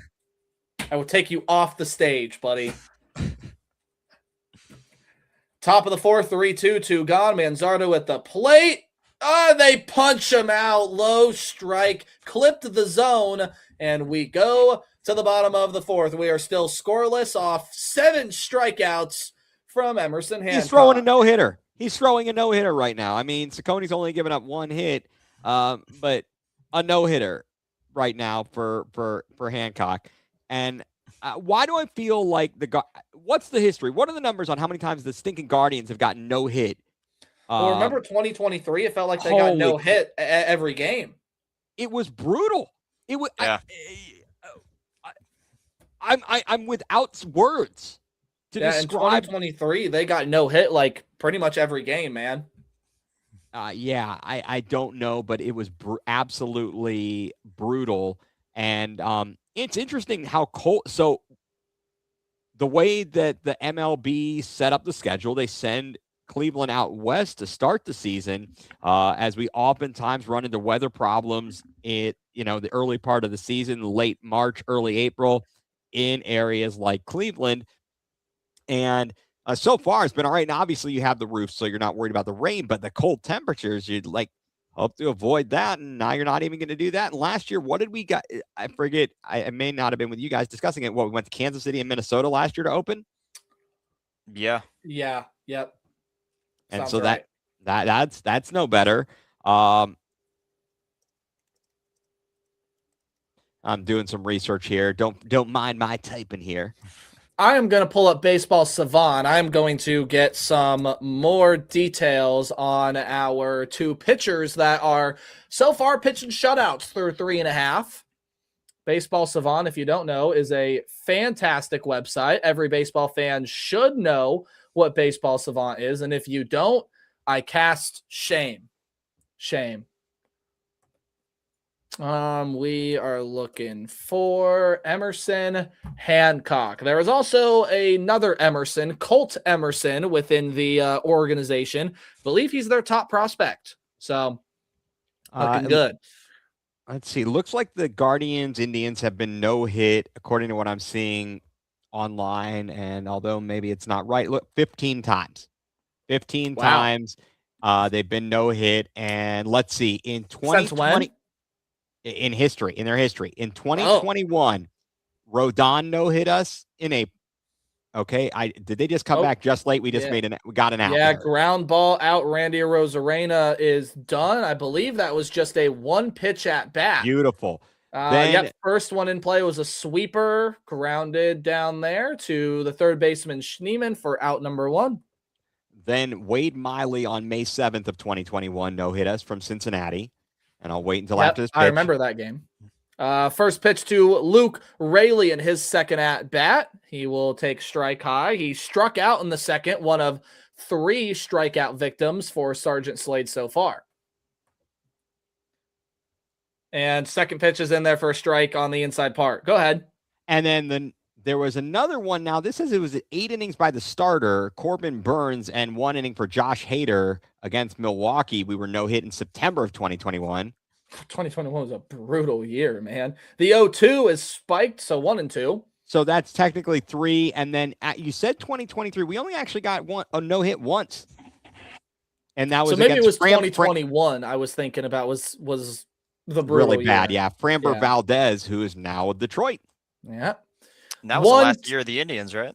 Yeah, it was. Was the last year of the Indians. 1-2 is high, so it's 2 and 2. 2023 was might have been the first year of the Guardians. No, it was 2022. Was the last of the Indians. It was 2022. I remember because I kept telling people this will get you used to the Guardians name because they made the playoffs their first year as the Guardians. Yeah, I think somebody put out a graphic that year the Guardians have never missed the playoffs, which was true at the time. Yeah. Hey, good and point. then they've only missed it once in their name history. That was a 2023 season. Yep, 2023. Some more information on Emerson Hancock will come up once he takes the mound next. I have found some interesting info per Baseball Savant. But as far as Sergeant Slade goes, I will pull up his stuff too. I'm an idiot, but without the Savant. Here we go. A 2-2 offering from Slade, swung through the curveball. That is strikeout number 4 for Slade. Ciccone, 2 gone. Ring him up, sit him down. Oh, woof. That was a beauty. The what did you say? There's the 12-6 curve. 12-6 curve. Yep. 12-6 curve. He used it last year 16% of the time and gets some great vertical break on it. Averages over a foot of drop on his curveball. And look at it right there, throwing it again. Canzone swung right through it. Man, that is a dastardly pitch. And hey, there's a picture of young Dominic Canzone. Of course, went to Ohio State, Big Ten champs with the Buckeyes in 2019. That curveball is spiked, has a tendency to do that. But again, I mean, just gets some great run on his curveball. It is not a fast pitch, not a fast pitch at all. In fact, it's actually slower than the major league average, but he gets such a good vertical drop on it. It's hard to hit. 60th pitch here is a cutter that is skied. It'll go out in left field. Got to make a run for it. Does Kefis slides and it falls. Cannot make the catch, and the bald head blinds the eyes of the crowd as Canzone reaches second. That's going to be some of the inexperience out there because if that's Quan, I'm pretty certain he's making that catch. The ball, he just mistimed it. He mistimed it, and we're going to have these growing pains. But Ciccone's got to come out here, and he's got to. All right, brush it off, go to the next. Let's go. Let's get out of this. I was thinking, I was like, what size shoe does Slade Ciccone wear? According to AI, he wears a size 15. I thought it was bigger than that because he sure does look like it was a giant foot. Well, and now here's Young, who is up at the plate and will foul that one off. Maybe it's the shoes themselves, but it looks like he wears some boats out there. Yeah. So it is. Oh, man. Yeah, definitely just mistimed it. No air charge, no nothing. It is a hit, is the scoring decision. And Young digs in with an 0-1 count. The next pitch is spiked. Naylor doesn't know where it's at, and Canzone will take third, rounds it, but goes no further. So it's 1-1. Canzone moves to third on the wild pitch. Yikes. Starting to unravel a little bit as I was sharing numbers about how good Slade Ciccone was, but... Well, he started off the inning quite nicely, and then... quite frankly, the inning should be over, but that pitch there, but now it's 2-2. He's got a great opportunity. Let's get Young out of here. Let's go. It's 1-1. The score bug is wrong. So now it's 2-1 and high. Right. Yeah. Great. Another score bug malfunction. Why? Yep. Why? So, how hard is it? So it's going to be 2-1, and there we go. The score bug is fixed. Interesting thing about Slade is he doesn't walk guys a ton. His walk rate is one of the lowest in the majors at just around 6%. At least it was last year, but is one pitch away from walking Cole Young. Yeah, this is deep breath time here. Deep breath. He's going to have to dig deep to get out of this one because he's kind of losing it just a little bit, and he relies on movement. So sometimes that's good, sometimes it's bad. Right there, that was and missed on the curveball. Tried to find the top corner, so we got runners at the corners with Leo Rivas, the 9-hole hitter, coming up. And the last thing you want to do is flip the lineup card over. Right. Oh boy. So this is going to be Slade's now at 62 pitches and has a couple of walks on the day. Couple free passes too to Brendan Donovan on the hit by pitch, but the best scoring chance for the Mariners so far as the fastball outside is taken for a ball. 1-0. They are starting to get a little loose in the Guardian bullpen, but no one's seriously throwing at this point. Just gets the top part of the zone. I think Rivas was thinking about the challenge and will elect not to. So it's 1-1. The Guardians have pretty much split their innings between starters and relievers. Just, 13 2/3 for the starters, 13 1/3. That one is ripped a base hit into right field. 1 run will come home, and runners at the corners rinse and replace. It is 1-0 to Seattle off the RBI base knock from Leo Rivas. Yeah, that's absolutely... it kind of stinks. Obviously, things went a little sideways, starting with the Capus play. It wasn't an easy one, but certainly you would have hoped, okay, you make that catch, you get out, you're done, up, 3 up, 3 down. You don't get that. You have a pitch in the dirt that bounces away from Bo. He's looking all over the place, can't find it. The runner advances 1 base. That's not great, but okay, you're down 1-0. You've got to limit the damage. Don't let this unravel completely and get out of control. Can we not hit Brendan Donovan again? Can we please? I mean, I suppose that's better than giving up a home run, but you've had him down in the count, like 2 strikes in the count each time, and then you hit him on the foot. Don't yawn, Taven. Too early. Hey, we stayed up till damn near 2 a.m. Damn it. Yeah, you guys are up for a minute there. A minute or 5. Long night. So Donovan has been hit by a pitch both times and will take strike 1 on the outside part, pumps the fastball in. Yeah, I think you got to get out of this because right now we are having we have no hits. So I think if he gets hit again, he has to charge the mound. Oh, that would be nice. See, and throws the back foot cutter. He hit him on the curveball the first 2 times. That time it was the cutter that ran inside on the lefty Donovan. So 1-1, still runners at the corners. Seattle is on the board after the Leo Rivas 2-out RBI single. Donovan smokes this one right field. DeLauder giving chase, and it's gone. 3-run homer, Brendan Donovan. He continues his hot start to the year, and all of a sudden, it is 4-0 Seattle. Well, that got out of control quickly. Yeah. Well, just like Ethan said, it's better to hit him than to have this happen. Yeah. All right, I'm going to take that trident, and we're going to have words. Me and that trident, we're going. And, this is – it's interesting that, Gavin Williams got touched up in Game 2 on Friday, and now here we go seeing Slade get touched up a little bit. Wow, how quickly things can change. Yeah. And that was a line shot smoked out of there. It was smoked. We'll take a little peek and a gander here at how that one got off the bat from Brendan Donovan. Exit velo at 99.8, 23-degree launch angle, 340 feet. Just got over the wall in right. And now here's Cal Raleigh. Curveball swung through.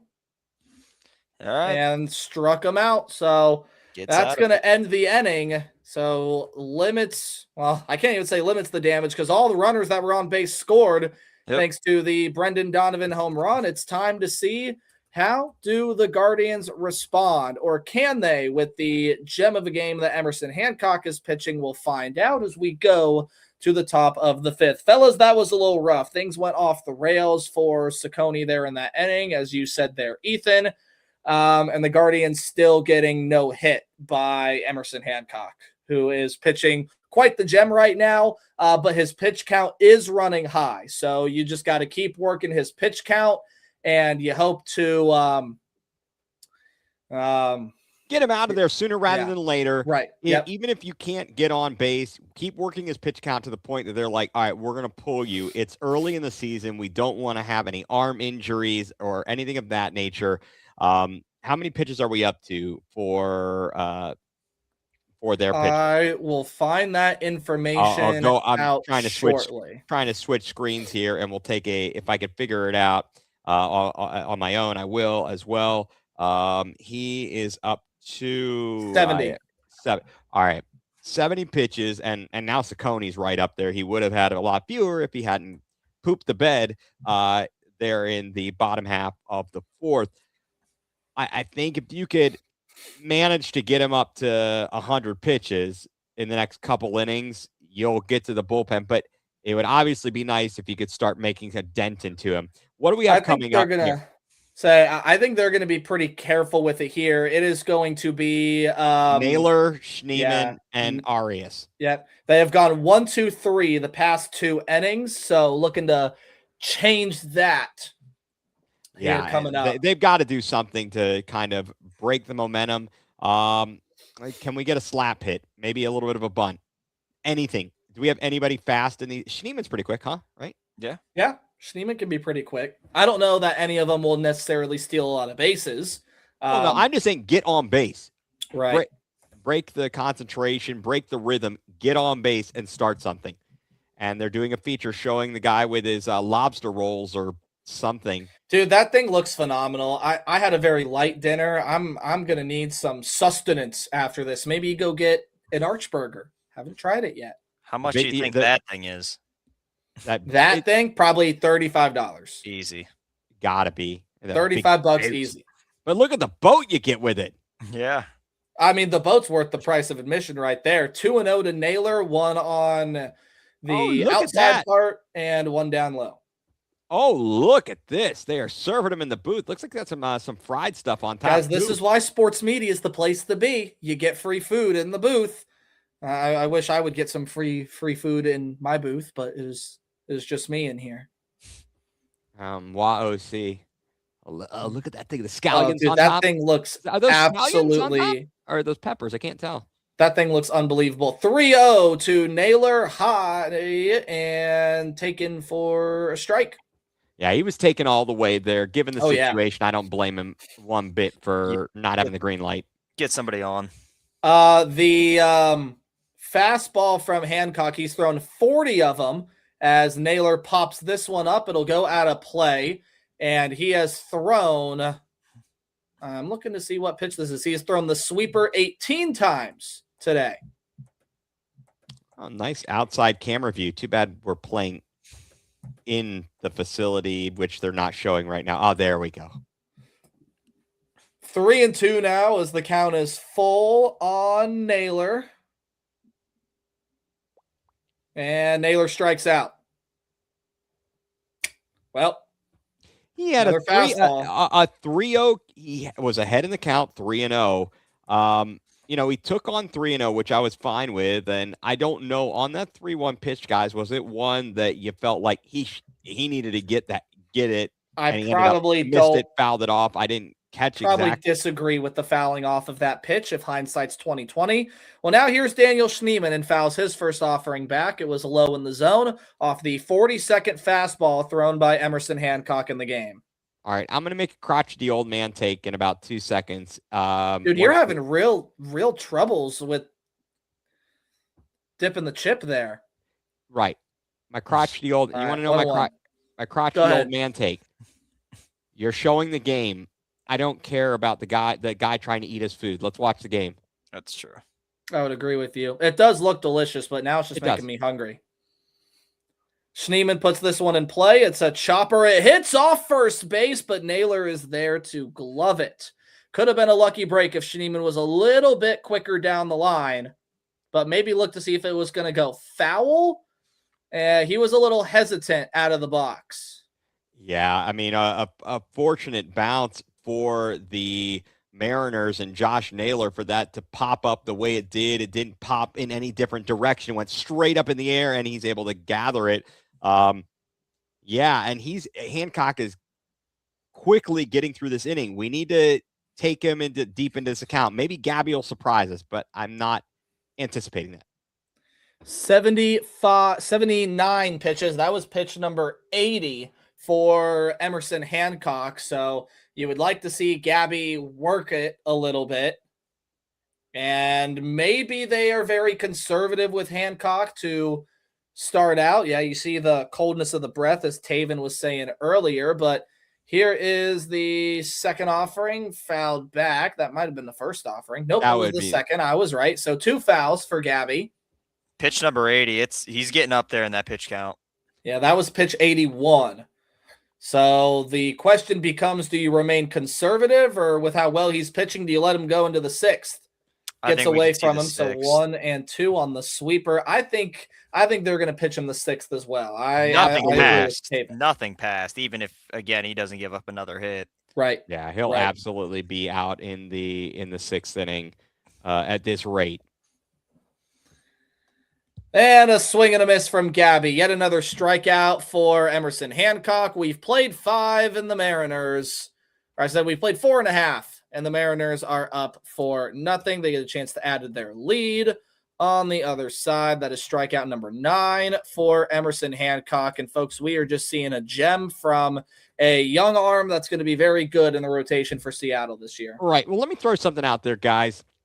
And Nate, you and I might have chatted about this a little bit, and maybe all 3 of us did when we talked about this opening road trip for the Guardians. And I think that, I don't know if you guys were in agreement, but my conclusion or hope was, look, if we went, if we could go 3-4 on this road trip, we'd be pretty darn happy. Yeah. We've won 2 games already in Seattle and have a chance. If nothing else, we split this series.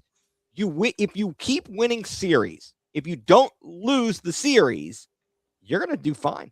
You're going to do great. The only series at this point that I'm kind of okay with losing is that Dodgers one. Yep.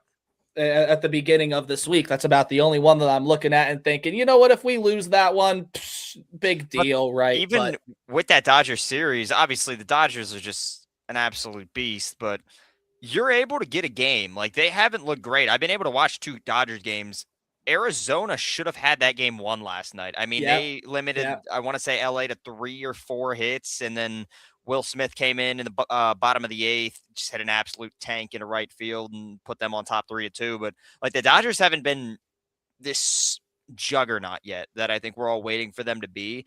They've barely gotten by Arizona. Yeah, and early in the Shohei season, has struggled early. Anybody can take down anybody any day.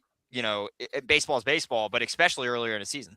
Yeah, I think there was I've had discussions about the fact maybe it's better to get them early in the season before they kind of get into their rhythm. And again, now you talk about it. Absolutely. A number of players did play in the World Baseball Classic, including Shohei Ohtani. How does that affect him? How does that affect anybody? All these things, we'll just let them play out. I'm not overly. Yeah, is it frustrating? It's a long season. I am, a king of the overreactionaries, at least for a moment, but I'll try to reel it in. Let's see what Slade can do. I think he's got to get through this inning. At least I hope so. Well, Slade is back out there. He's going to go for a 5th inning of work as you need him to. You can't go to your bullpen now. That is way too early. And his pitch count's low enough to where, all right, let's get one more inning out of Slade and then get into the pen. So bottom of the 5th, it's Julio Rodriguez, who has the count even at 1-1. Believe has struck out both times. And all of the damage last inning started with 2 outs. Fielder's choice and a fly out. I am thinking of a different batter for Seattle that has struck out both times. My bad. High 2-1. Right here, you can't give up a walk to start this inning. Let's go after him. Let's get out of this. Again, that you're playing with fire.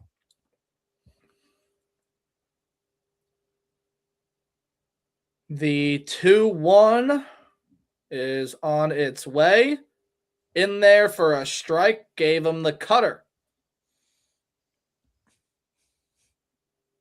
I think you go back to it. You got him that first at bat with those, got him to chase on one. That was the 14th cutter thrown by Slade Cecconi. And up high with a sinker.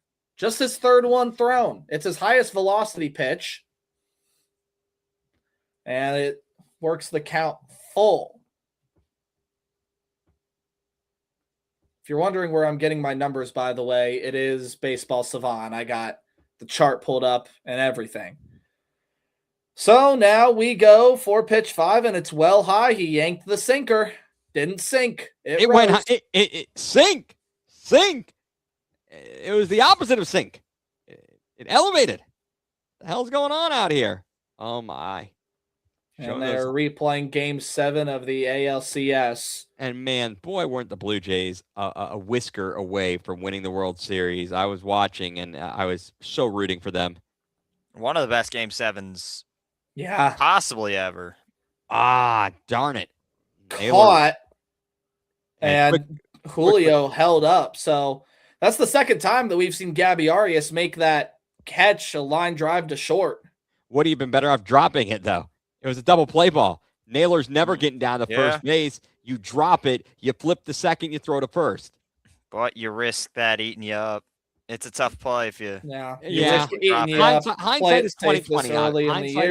Hindsight is 2020, obviously. But plus, if he let that thing drop, I mean, he would have had to been in pretty deep, shallow center field in order to field that on the hop. But again, Gabby's a good glove. It's just his bat that is the most frustrating part about this Guardians team. Low, no challenge. It is 1-1. Still no challenges of the ABS system. That was a 94.5 mile per hour shot off the bat from Naylor, by the way. That has an expected batting average of 670, and Arias caught it. It was lined right to him. 1-2 was a Rosarena, fouls it away. All right, how about a nice old double play ball here, fellas? I'll take it. Would be nice.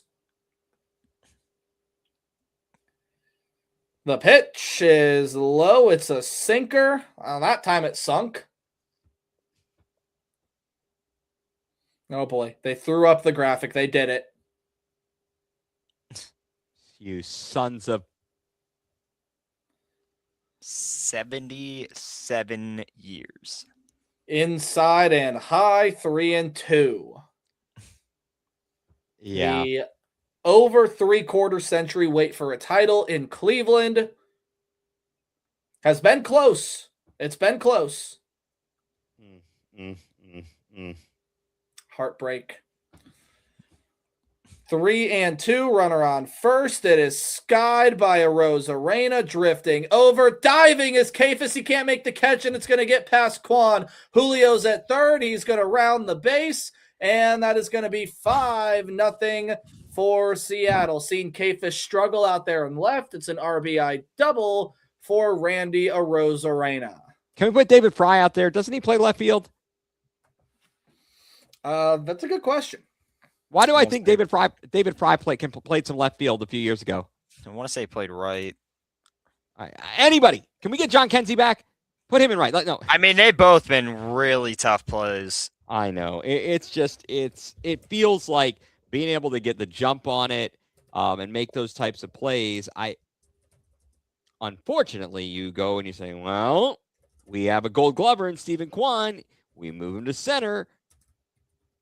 2 plays for the left fielder that arguably Kwan probably makes. He would have came up with both of those.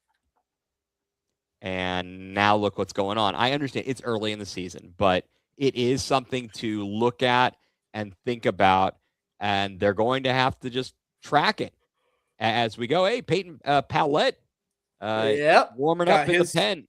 His first action last night in the Guardians uniform, and looks like he will try to give it a go again today if they need him to. Sacconi's pitch count's getting up there. He's thrown 87. This is the third time through the order, mind you. Yeah, this is tough. I would have expected more from Sacconi. Again, as I stated earlier, expected a little bit more out of the likes of Williams and Sacconi, and they are struggling. 0-1 to Luke Raley. Fouls this one near the feet. It's 0-2. All right, let's get out of this inning, guys. Come on. I feel like, do you remember that one magical Sunday Night Baseball when you might not have been born and the Indians were down, I believe, 12 runs to the Mariners and came back and won? You might have seen highlights. One of my coworkers was at that game. Curveball misses, 1-2. So never say never. Absolutely never say never. But at the same time, the fact that we are being no-hit is rather discouraging.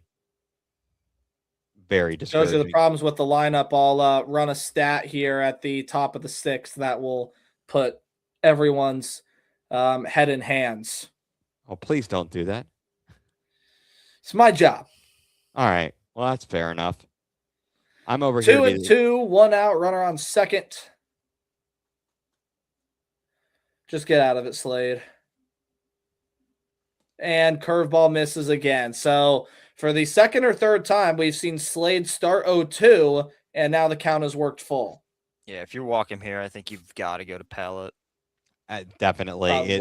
He's done. He has been living dangerously, and he got burned. You can't give up any more runs, and swung on and by the diving second baseman Rocchio.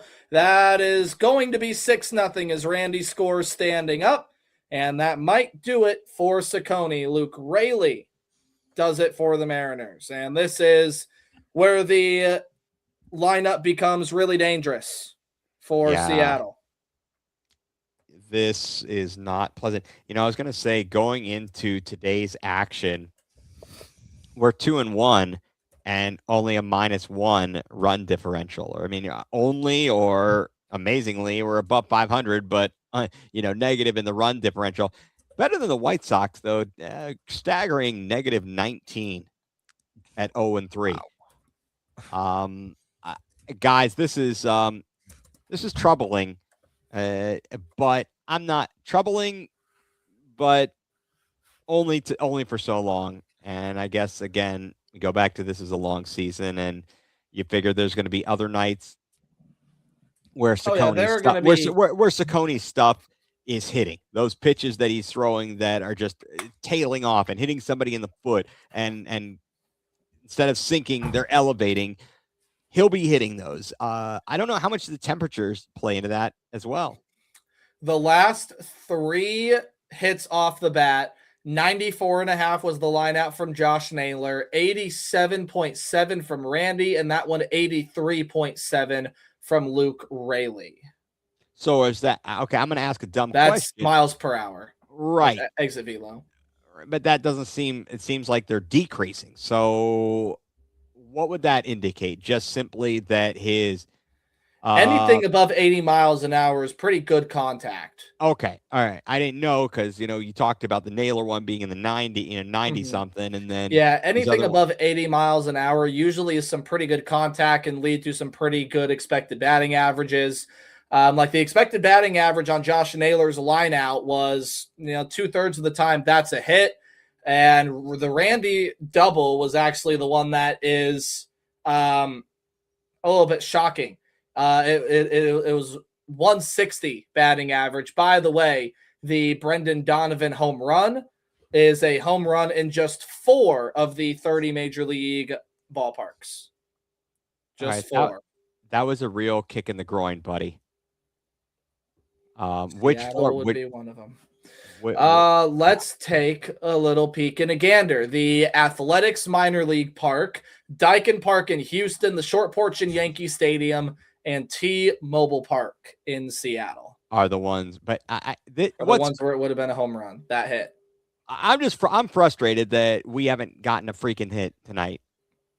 Yeah, it is troubling, and unfortunately, that's the one thing with the Guardians this year. That again, even with the young kids and them, hitting well, you would hope the fact that it's just been a long weekend for me. I'm here, I'm looking and dissecting. So Peyton Pallette is there. Slade finishes 4 1/3, 6 hits, 6 runs. All of them earned 5 Ks, walked 3, and hit Brendan Donovan twice. That's a nice pitch from Pallette. To even the count at 1-1. Yeah, he's coming in there. He needs to pound it. I mean, you obviously can't throw it down the heart of the plate, but let's throw strikes. Make them think or throw so many that they're like, we don't think we can avoid swinging. It becomes so that psychological battle is just as much a piece of it as anything. Pitch is low, so 2-1 now. Ball was in the dirt. Saccone, and that one eats up Naylor a little bit. Maybe caught a piece of it, maybe with the bat. Something caught a piece of Bo. Man, shucks, that's not good. Let's see what it is here. Oh, it was the ball. He fouled it off right. Good thing he's got a face mask. Right off the face mask. That's why you wear it if you're a catcher. Oof. Pow, right in the kisser. Pow. Oh, sorry.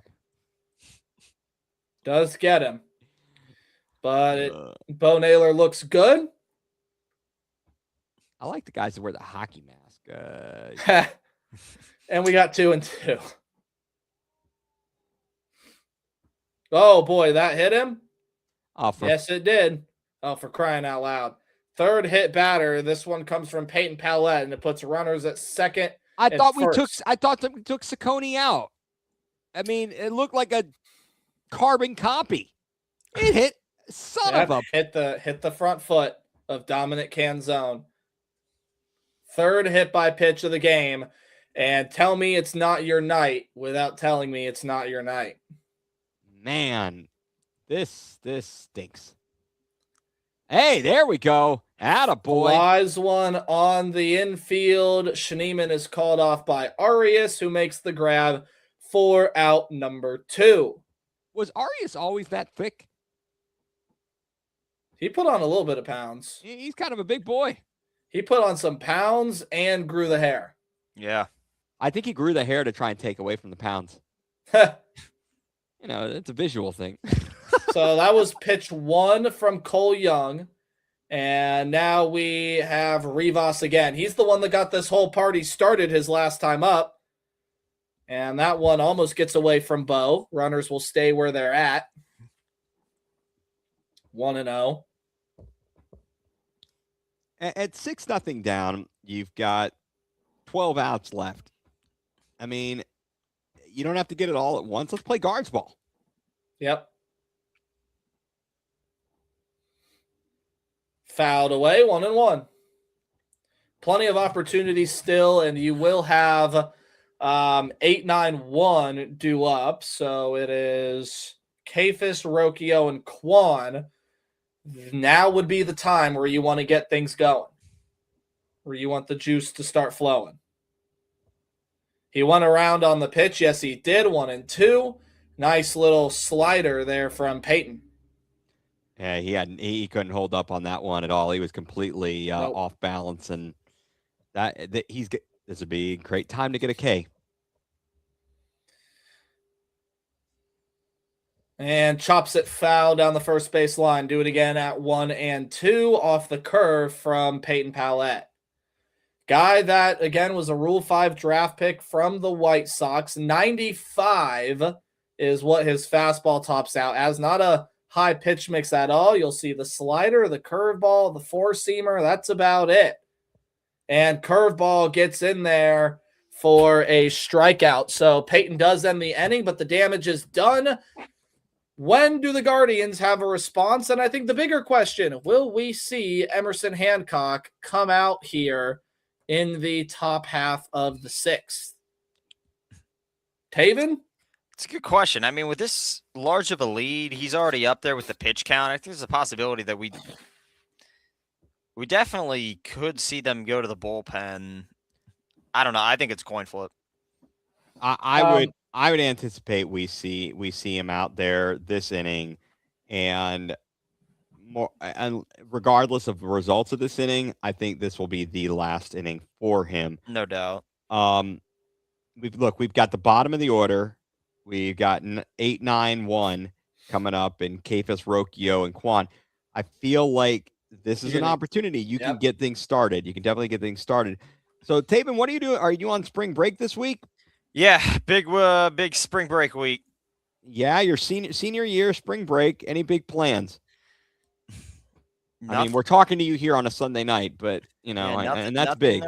Nothing huge for this week. Wednesday, forgot to tell you guys this. Going up to the Akron Rubber Ducks Media Day. Oh, wow. At 717 Park, or what? Yeah, that's 717 Federal Credit Union Park, or whatever it's called now. That's too long. Yeah, awesome. Good for you, man. That's awesome. Yeah, it should be some fun. So I missed out on another reason to follow the socials, all that stuff, all the good content will be up on there. So I did not hear we'll be about looking for some interviews. We'll be looking for some interviews, Taven. No doubt. I did not hear about a Clippers media day. Otherwise, I would have gone out. So well, you know what, missed that. Nate, maybe next week when I'm in town. Oh, you're going to be in Columbus? Okay. That will be. I haven't. Not Just hit it up there. Not all plans are created equal, but and who knows what the weather's going to do. But theory is Saturday at the ballpark. Saturday, I have a baseball game to call here. I could definitely do Sunday, which is an afternoon game, but I don't know what time you're getting back to Virginia. Sunday's a 1:05 game. Ah, well, yeah, Sunday, not so good. But anyway, what time is your baseball game you have to call on Saturday? 1. Isn't the game on Saturday? Saturday? I think it's a 4:05 first pitch. Yeah, so you're pretty far away, huh? Rat farts. Maybe Friday night. I'll be in Cleveland. Oh, yeah, that's right. And Friday night, I think I'm going to the Aviators game. That's right. They open. Hey, look, UFL. Are you there as a fan or as media member? I'm hoping to get approved for a press pass. I've yet to receive that. Hey, let's go. Let's get some access. Let's talk to Teddy Ginn, and I know you want to talk to Tony Fields, former Cleveland Brown. He's a legend for running into the kicker in Cincinnati and turning that game on its head for us to stink. But I digress. We'll get it back to action. Yeah, 1-2 count right now on Kafis, guys. Here's the stat that's thrown out: the expected batting average for the Guardians today. And this can just show you they've not really made things too challenging on Emerson Hancock tonight. Their expected batting average tonight is .016. .016 means not a lot of hard contact and not a lot of chances for real serious opportunities to get on base. It's now 2-2 on Kayfus. What kind of a horrible camera angle is that? Hey, Yeah, clowns, what are you showing me? This is ridiculous. Again, let's try to get something moving here if you are the Guardians. All right. Chopped foul, first base side. Do it again, 2-2.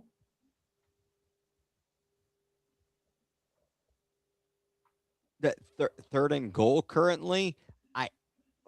What did I miss? Third and goal. Is it third and goal? The Aviators are on tonight. They're making their debut tonight. That's right. Their home debut is on the Friday the 3rd. That is correct. If I weren't going to be in Cleveland, I'd be right down the road or nearby in C-Bus to get over there. But who knows?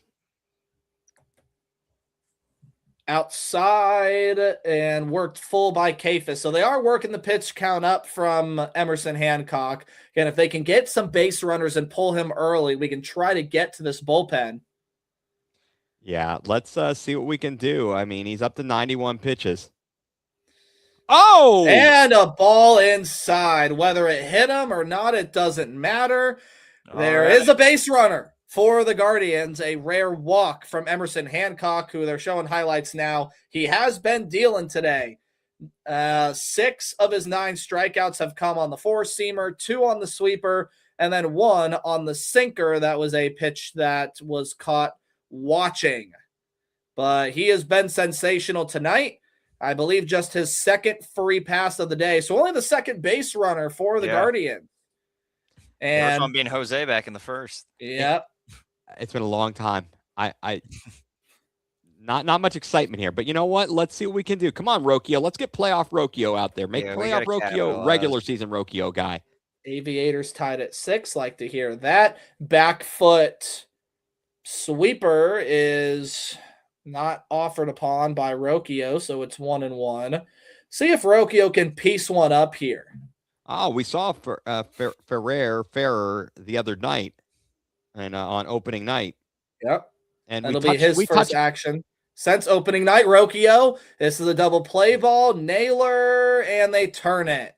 So the base runner quickly is squandered as Rocchio lines it right to the former teammate Josh. Yeah, I mean, it was a weak ball right at him. 3-6-3? 3-6-3 double play. And just like that, 99 miles an hour off the bat. It looked weak. Perhaps I'm missing something, but it didn't seem menacing. Well, probably because it was hit right at Josh. I mean, there wasn't really much that was going to get done with that. So despite the base runner, there now are 2 gone, and here's Stephen Kwan. And we're still getting no hit. Please get a hit. Come on. I don't want to be the part of as long as we end the no-hitter. All right. The expected batting average of Cleveland did just go up as there's a hit from Kwan right to the second baseman Rivas, and that puts it away. Well, that is going to do it for Emerson Hancock, who finishes 6 innings, no hits, 9 Ks, just 2 walks were the only 2 runners. Are they gonna for the Guardians? Are they pulling him? I bet they do. I bet they're pretty conservative. I'd be pretty happy with 6 runs. There's no reason to push starters this early in the season. But he's got a no-hitter. Expected batting average of Brian Rocchio, that does not matter in the early season, maybe later in the season. Are you sure? I just read you a stat about someone who's got no-hitters on April 11th. That's true. Yeah. But it is still pitch count's too high. Yeah, I think I agree, and I'm being a bit of a smart ass here. No, worth asking. Brian Rocchio, 99 miles an hour off the bat. That expected batting average was 420, but it was just hit right to the first baseman. You know what I expected it to be when he hit it at the guy? 0. That's what it was. Where are these stats coming from, Nate? I'm sorry. I'm going to call it out. I'm yelling at these things. I don't want to know. You know what it is? If they hit it at the guy and the guy catches it, 0. What is the percentage change? 0. because the percentage is not coming from where the fielders are put. It has no indication of where the fielders are. Duh, obviously, it was hit right to him. You're not going to get it by. It's based off of how hard it was hit, where the launch angle was at, where it was at on the field, so on and so forth. So pitches of the hits of the same type, I will say. So other players that have gotten a hit that is 99 off the bat with a launch angle of -1, that gets hit 39 feet. It's a ground ball. Usually the guys will get on base for that 42% of the time. That's where that data comes from. It does not take into account where people are on the field. It's just hits of similar type. What is the result? And they expect to hit about 42% of the time. Not on that case, because you obviously hit it right to Josh Naylor. Yeah, that's this whole thing is frustrating. We are getting no stinking hit through 6 innings, and I'm just son of a. Yeah, it's rough. Maybe the Aviators game doesn't look like it's any more entertaining. It's only 6-6. Hey, they're not losing. They are not losing. That's the key. And we're back to action here. Come on, let's see how our bullpen does. Let's see how our bully does. Hold things in check. Pallette is back on for a second inning of work. Came on to close the 5th and will be on here for the bottom of the 6th. Does get ball 1, and there is strike 1 off the foul ball from Brendan Donovan.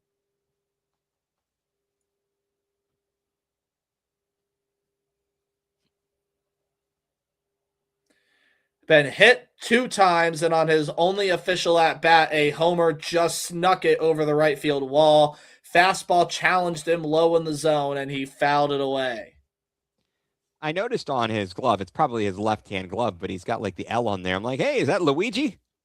I mean, they are Nintendo. They do have the Nintendo patch on their sleeves. It's Luigi. They got the overview of Lumen Field in the background, home of your Super Bowl champions this year, and did not bite on the curveball. Was thinking, Pallette thinking, crap, he didn't bite on that. Right. Oh, okay. They got stopped. Oh, that's good. We're getting updates here on the Aviators. Got stopped on 4th and goal as well. Sheesh. That's no bueno. Who are they playing, by the way? Is it Houston? Orlando. I thought they were playing Orlando. Yeah, Orlando. Houston might be the game where no, it's not. DC. They played DC. They're playing DC tonight or on Friday? I think on Friday. Okay. I'm thinking it's Friday. They play the Defenders. I think you're right. I knew it was Friday, but and the ground out from Stephen Kwan too. That one roped and fouled. The ground out from Stephen Kwan too. Again, hits a similar type. The batting average there muscles out to 450. I can't. We're gonna have a whole a brawl with the statistician who came up with this stat. Again, it's hits of similar type. They expect to hit that. And Donovan over the head of a leaping second baseman, Rocchio. That was 101 off the bat. That was not a good one. It's kind of like if you talk about let's talk a rate of basketball. How many times a guy, if they're at this distance and they have this much space, how much what their percentage should be on shots. All analytics. Well, I don't want to hear that. I ain't getting into that. You can tell it to me. I just don't know. And it is what it is. Yes, Mike from the UK is confirming. It is in Orlando. The Aviators are in Orlando, and they do host the DC Defenders on Friday night. Very good. Son of a... And that one's going to get away from Naylor. Donovan will take second. Could not keep the ball in front of him. Again, just not the day for the Guardians. Just not their day. It is. I mean, Taven, you got me on to Cooper Ingle. Yeah. And so I'm critical of Bo Naylor. Defensively, I have questions about him. I just have questions about Bo Naylor's defensive prowess. It's not great. And yeah, Cooper Ingle with the fact that he can't hit. Yeah, it makes you question his value at this juncture. Like, how long are you going to go with him? I know Ingles not having a phenomenal start. Oh my Lord. Is this going to be trouble? It is. Could not get over. That's going to be a ground rule double. It will score Brendan Donovan. Holy smokes, they're up a touchdown. But yeah, I mean, I know that down in Columbus, Ingle is not having. What is going on? I just looked at the score bucket. Maybe it hadn't reset, but man, Kafis couldn't get over there. He slowed up. Schneemann was running out from third base from the third base position. Unreal. Okay, now we got it. 7-0 runner on second base. And is that Cal Rowley's first hit? That is not his first hit, but it is his first RBI of the young season. And here's Julio Rodriguez. Well, is J-Rod going to break a little streak here now? He might break something off. This is why you don't put the Guardians on national television. Yeah.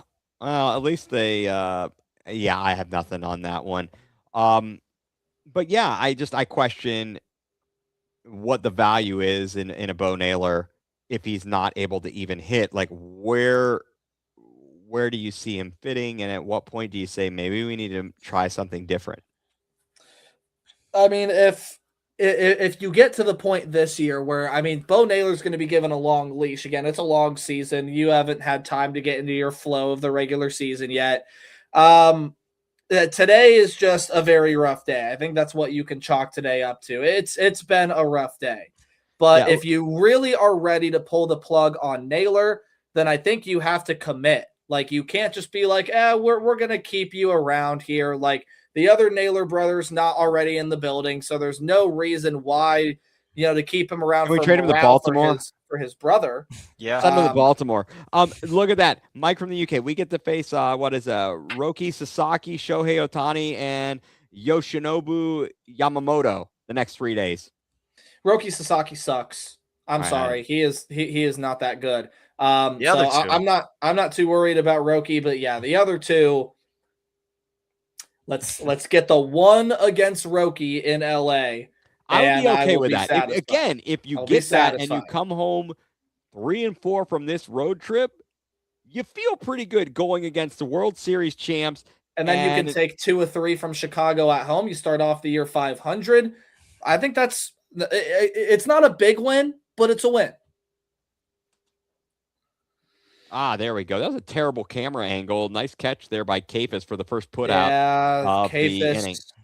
Didn't have to move much for that one. Thank goodness. Sheesh. Jeez, that's only first out of the inning. This is brutal, dude. Nate, you jinxed it in about when they broke it open. I think you're saying, this game's moving along quickly. You jinxed it. It's all on you. Oh well. You're going to take credit. It does. Oh well. It does. Oh, well. Oh, bother. Gee, Davey. I don't know, Davey. I thought you were doing Eeyore there for a second. I did not. I went a little bit both. Yeah. And they've got a PETA blanket. It's a PETA. That's a fantastic blanket. The tortilla blanket. That one is skied from Naylor. Call everybody off. Gabby Arias. Bam, out number 2. What are you going to do? Gosh. Peyton Pallette looks like Napoleon Dynamite without the glasses. It does. God. And Josh Naylor is still without a hit on this season. Whatever we want to do. Gosh.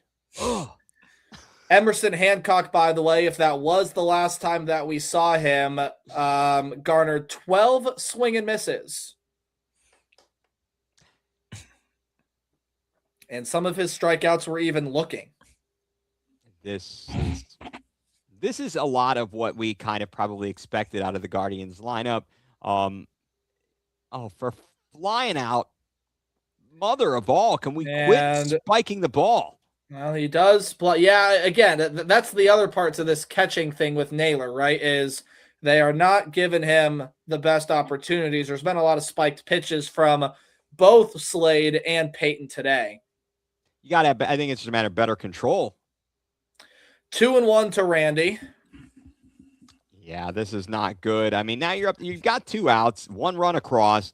Would love to get out of this right here. And Oh, it finds the corner. They don't call it. And no challenge from Cleveland. Really no point. Not going to do you much good in a game like this.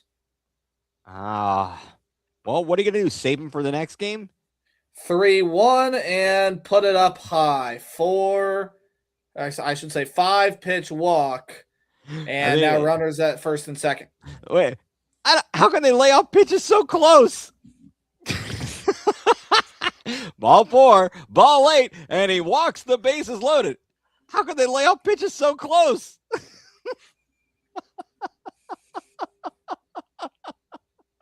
Wait a second. I can really throw in the lines here from Major League. We got 0 GD hits. You can't say that on the air. Doesn't matter. No one's listening anyway. Getting slap happy here, Nate. It's one of those games, man. You just gotta kind of take it. Rayleigh is up and he's worked the count 2-0. I'm gonna need to fetch myself some snacks here, fellas. All right, you go fetch it. I mean, losing. No, I as a true commentator, I shall wait until the half inning. All right, well, you do what you got to do. We must see my team lose in its full glory. It really is. Swing and a miss. Swing, bada, swing. Looks like next Sunday they will have Detroit and St. Louis on the NBC broadcast. Yeah, hopefully St. Louis can do us some favors, take down the Motor City Kitties. Fly ball. Kafis coming on. He does have to move a lot for this one, but he does get it. So only one more run gets added on the Cal Raleigh ground rule double. That scored Brendan Donovan. We've played 6, and the Guardians are down a touchdown. Go get yourself some snacks, Nate. Yeah. I think you deserve that here. Thanks. Hey, first of all, thank you everybody who is tuning in on Prospects of the Land and all of the other social media channels. We really appreciate it. Thank you for those who are commenting. Mike across the pond, always with us, and we really that's fantastic. Again, the support is amazing. I know that this is not the best game, but at least we'll try and have some fun with it. That's the best you can do. Oh yeah. And kind of the good thing about in this kind of an informal setting is we can have a little bit of fun with it. It's not a matter of life or death. So we got that going for us. Taven, how's the baseball team looking at Perry this year? Well, game 1 a little rough, right? Lost 7-2. So could have been worse, I will say. Pitchers got out of some bases loaded jams a couple times, but no, they've got talent this year. They should compete. If I had to guess, a couple games over 500. Do you guys have a pitcher, a senior, last name, and you probably know him, Kirka? Or no, what's his name? I have a friend from who I worked with at Finish Line back in the day. I think her son is on the baseball team at Perry, and I believe he's a senior. A senior? Nobody by that last name as a senior. I'll have to look and see if I can figure it out, but I was just curious. I'm like, well, I figure if you would know, if anyone would know, you would be in the know. So you're headed up to, the media day. Yeah. That's fantastic. I'm sure you're looking forward to that.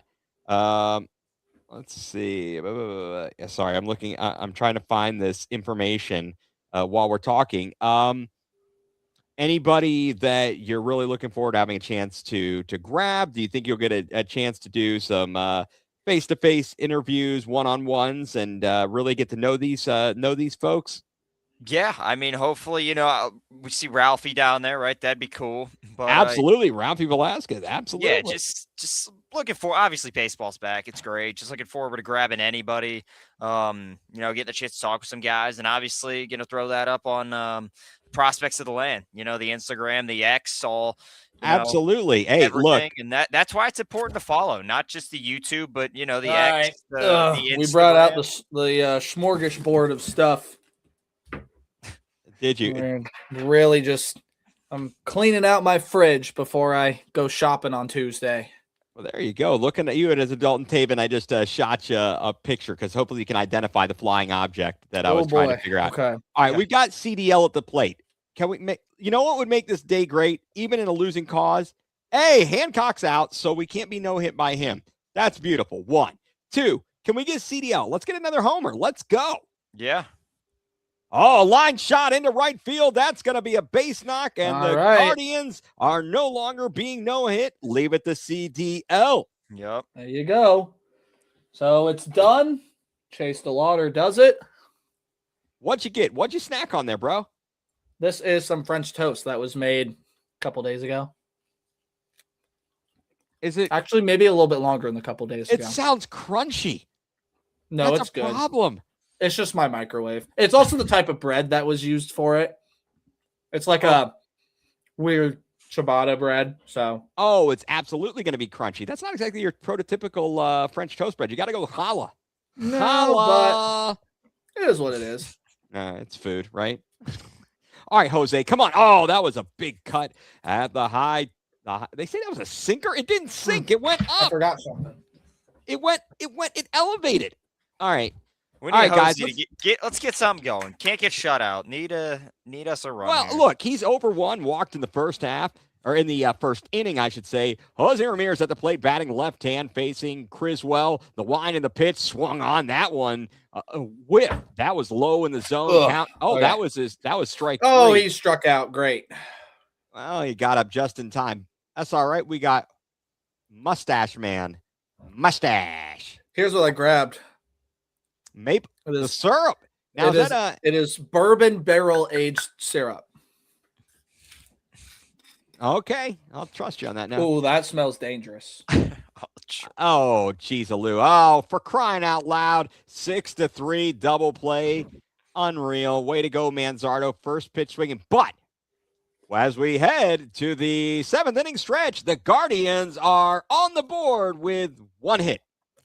They got a hit. So they're We'll technically. take it. Well, look, we will not be no hit today. Chase DeLauder with that. Wow.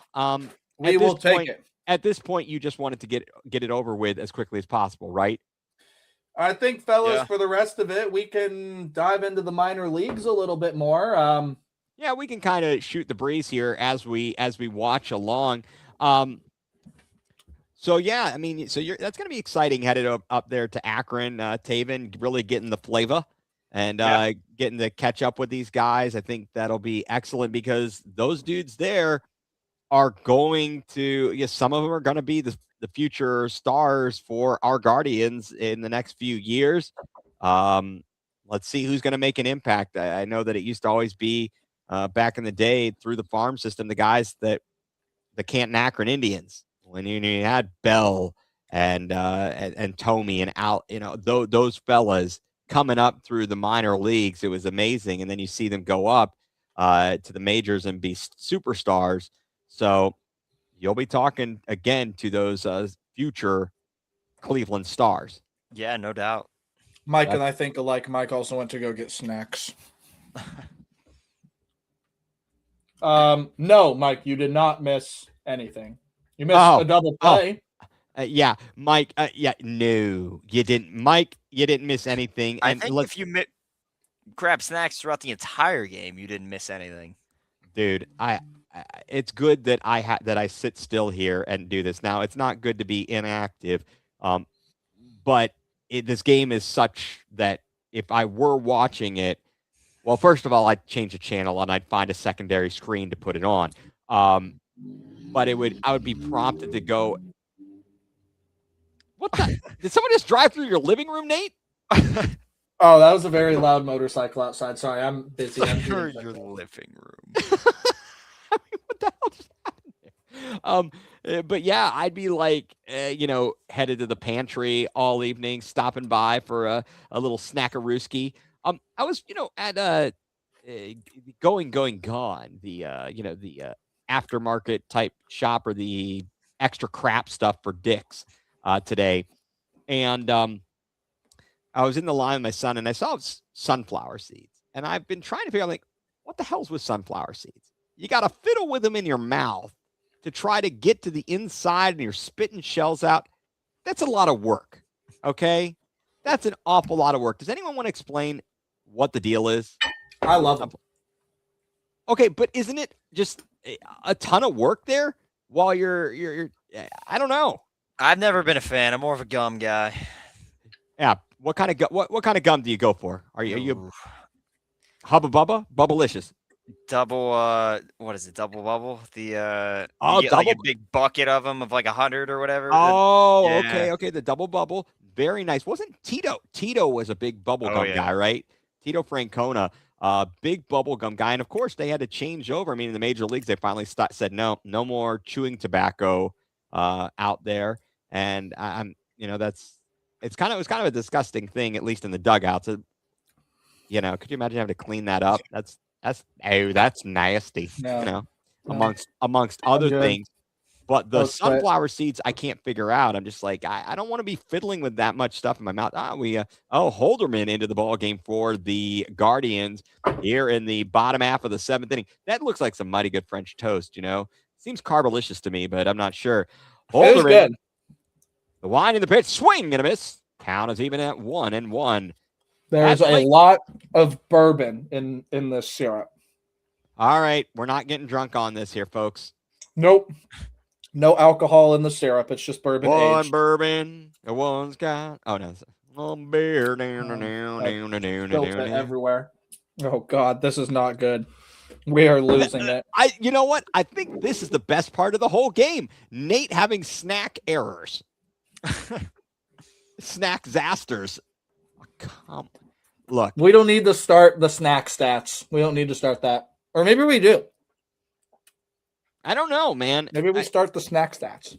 See, I like the fact you guys, and your youth, the fact you've got metabolism out the yin yang. Oh, what a pitch! Dropped it in again. How is that a sinker, guys? Are you're watching this? I don't see that as a sinker. It's just the way that it's. Yeah, it's the way that the pitches move. Yeah. The payoff pitch swung on. Hit high in the air to deep center. Kwan tracking back in front of the warning track, and that's not Steven Kwan. That's Angel Martinez. Did they bench Kafis? Probably. I would have. Thank God. Jesus criminy. Crying out loud. Angel Martinez with the put out for out number 1 here in the bottom half of the 7th inning. And there it is. They're showing the broadcast booth. There's the one, the only Rick Manning. Does he do the Oh, nice pitch on the first offering. Do you think hold up. He's throwing his headset in between innings? Well, he's having fun up there. I think if it were him and Matt Underwood, they'd send it down to Dre in the dugout, and they'd be like, Dre, can you keep this going? Because I can't even anymore. Oh, wow. That's a beauty. They say it's a sweeper, 85 mile an hour, and it lands smack dab middle of the plate for an 0-2 count. You're giving high praise to that syrup. Was it straight from Canada? Made right here in Bellefontaine. Nice. What gives it the quality other than the bourbon? It is barrel aged in a bourbon barrel. So, like literally, they will make whiskey in the barrel and then they will age syrup in it. Huh. Interesting. All right, guys. After right, this batter, so we got a 1-2 count. Holderman Change on up. here, bottom half of the 7th inning. Holderman, the wind and the pitch, swung on, shot to first base, grabbed by Manzardo over to Holderman, who's covering for the putout, and that is out number 2. Changing gears now. Where are we going if we are looking for pancakes? Are we going IHOP? We going old Cracker Barrel? What about what I like? Perkins? I like Bob Evans. Oh, Bob Evans being and I guess are there Bob Evans outside of Ohio? That's just an Ohio thing, right? That's a good question. I'd have to do some research on that. I guess I have the internet at my fingertips, and we're not doing much of anything here. I think there are more places. Nate, you're killing me, buddy. You're killing me. More places.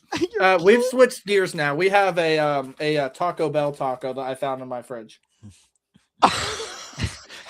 That's an assortment of food. Your stomach is yelling, man. Oh, what a pitch on the inside corner. Rivas, he looks more disinterested in playing. He's like, can we just swing and get out of here? Yeah. Oh, I missed. We took Quan out, completely out. We're just like, all right, yeah, you go take a break. We stink. 421 locations across 18 states. Okay, so it is not just an Ohio thing. I was just about to pull that up. Good call. And Drew DeLauder is the only offense. Oh, there's a swing and a grounder to third base. We'll throw across the diamond for the putout. And the Guardians take him down in order. We played 7 to score. Mariners 7, Guardians nothing. Right here on your alternate Guardians play-by-play on Prospects of the Land. That was the first time they took him down in order, by the way. It may have been, because even in the first inning, we're hitting a batter. I'd have to look, but it has been rough.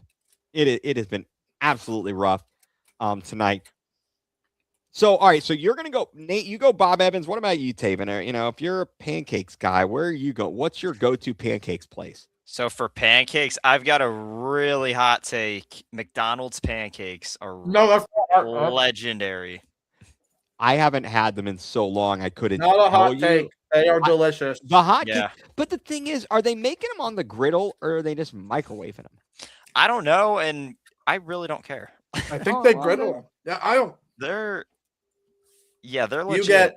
You get the hot cakes and the hash browns, and you're set, man. All right, I don't know. I mean, that might be my breakfast tomorrow. That's not a bad one. It's not horrible. Might just be my breakfast tomorrow. I mean, it's not. It's okay. It's not bad. I never get their coffee though. What about their coffee? You don't want it to spill in a crotch? I never get it. Yeah, you don't want to spill in a crotch. I never get their coffee.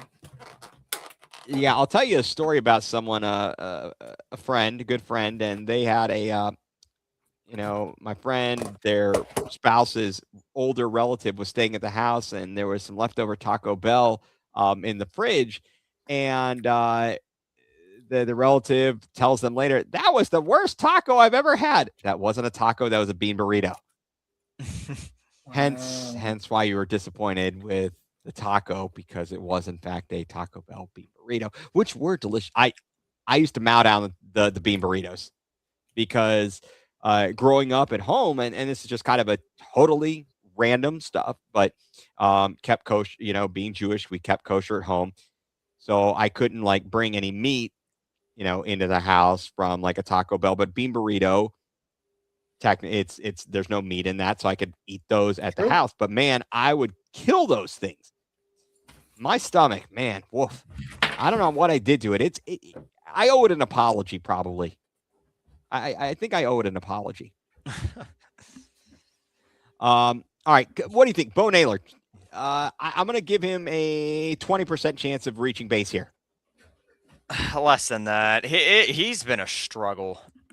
Not just this year. Again, like you said, how big of a leash do we give this guy? I went and got another jar. A jar of what? Marinara. For what?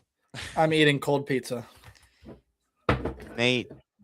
Oh my God. How much food do you have? I told you, man, I'm cleaning out my fridge. This is like an every Sunday activity. Holy smoke. This is the segment, Taven. This is the segment. What's in Nate's fridge? Dude. What next? Next time he leaves, we're going to guess what he will bring back. Well, I brought pretty much everything else. Well, I also do have a baked potato that's left. Well, you just ruined it for us. Yeah, don't tell us. We got to guess. That's the fun of the game. All right.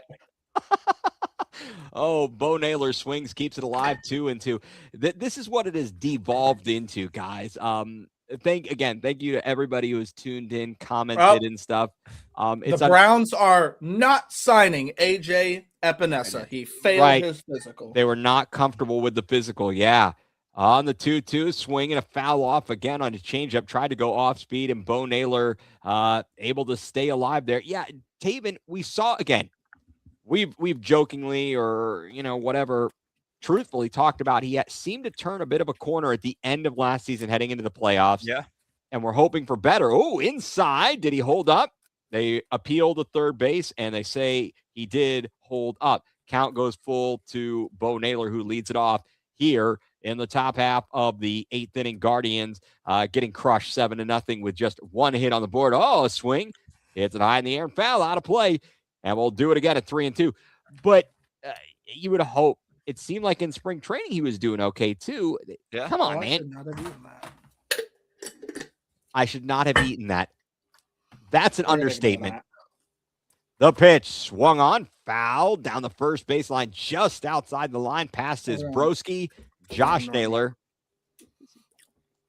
This is the show right here. Nate's fridge. Can we get a mobile cam into Nate's fridge? It's okay. Hey. I'll go back to the well here in a minute. Yeah, Nate is more entertaining than this offense. It's true. It really is.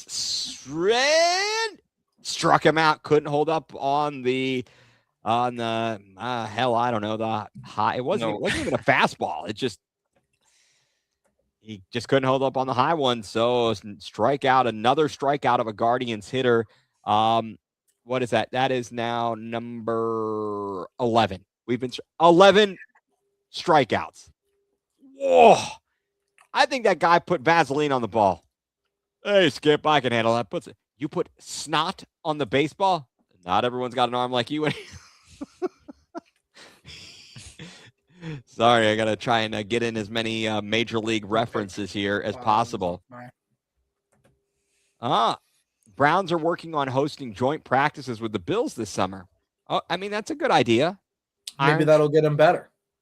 Well, they've tried to do that. You know what I would rather do right now? I would rather watch the Braylon Mullins last-second Miracle 3. Oh, that's a base hit. A base hit here for Schneeman. Now, okay, what do you want? I would rather watch Braylon Mullins Miracle 3 over Duke 800 times. That unreal. I mean, Duke pooped the bed in that game. They had that game won. What were they, like 14 at some point in the second half? A lot more than that. Now second half you might be right. First half they were up a lot more than that. They didn't have the backcourt this year, at least with Foster being injured and coming back from surgery. Yeah, they were young. They did not look right even on Friday night, and they had a difficult time, so it wasn't surprising. Well, let's see if Arias can do anything here. Gabby Arias at the plate, and the count is 1-1. Runner on first after the base hit. One down, top of the 8th, and the Guardians getting blanked 7-0. 7-0 wouldn't be a bad football score. Unfortunately, we're playing baseball.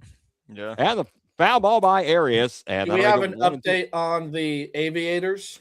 I don't know who Seth. What are we doing? Seth. What is Seth Halsey is a videographer for the now Hill City Howlers. What's up, Seth?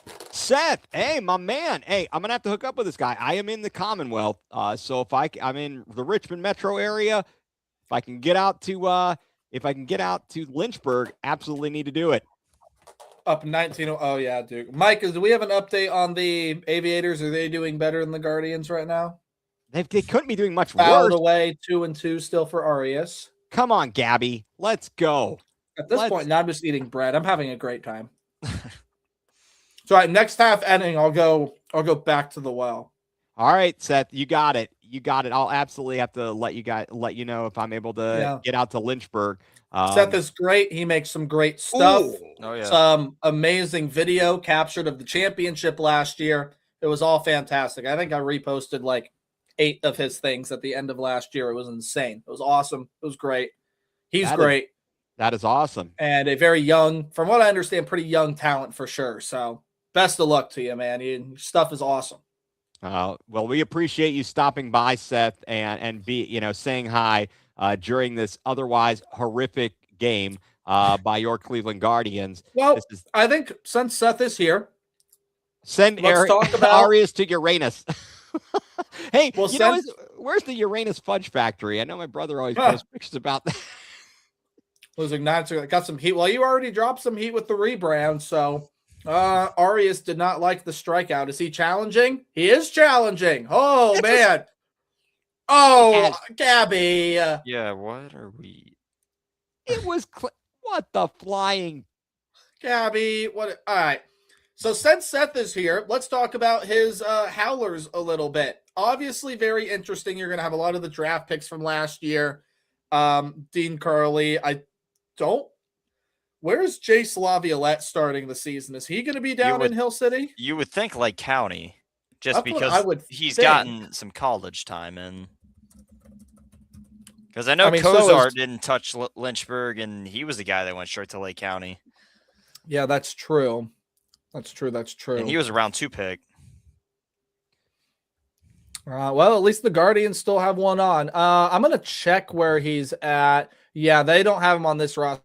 Well, again, like we talked about in the preview of who's going to be there, we can break down each minor league team a little bit since this game is getting out of hand. Taven, I think the outfield at Hill City is going to be very, very exciting this year. You have Juniker Caceres, you have Aaron Walton, Nolan Schubart, Jose Perella. I mean, there are a lot of guys in there that can mash and that can rake, especially Caceres, so a guy that I'm really looking forward to watch. Welbin Francisca, he's been a top prospect in the organization for a long time. Can he take that next step along with some of the draft picks? A guy in Riley Nelson I like a lot at first base, Dean Curley, Luke Hill, some of the other guys in there as well. And then behind the dish, Cannon Peebles, Logan Clark are some of the big names you'll see there. Taven, I like this batting order a lot. And again, a big chunk of this group helped produce a championship. So no reason they can't go and do it again.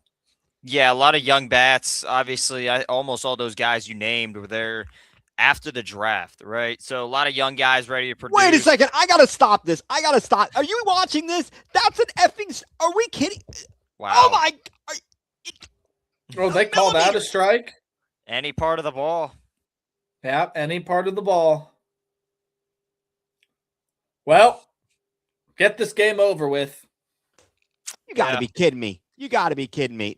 Sorry. That's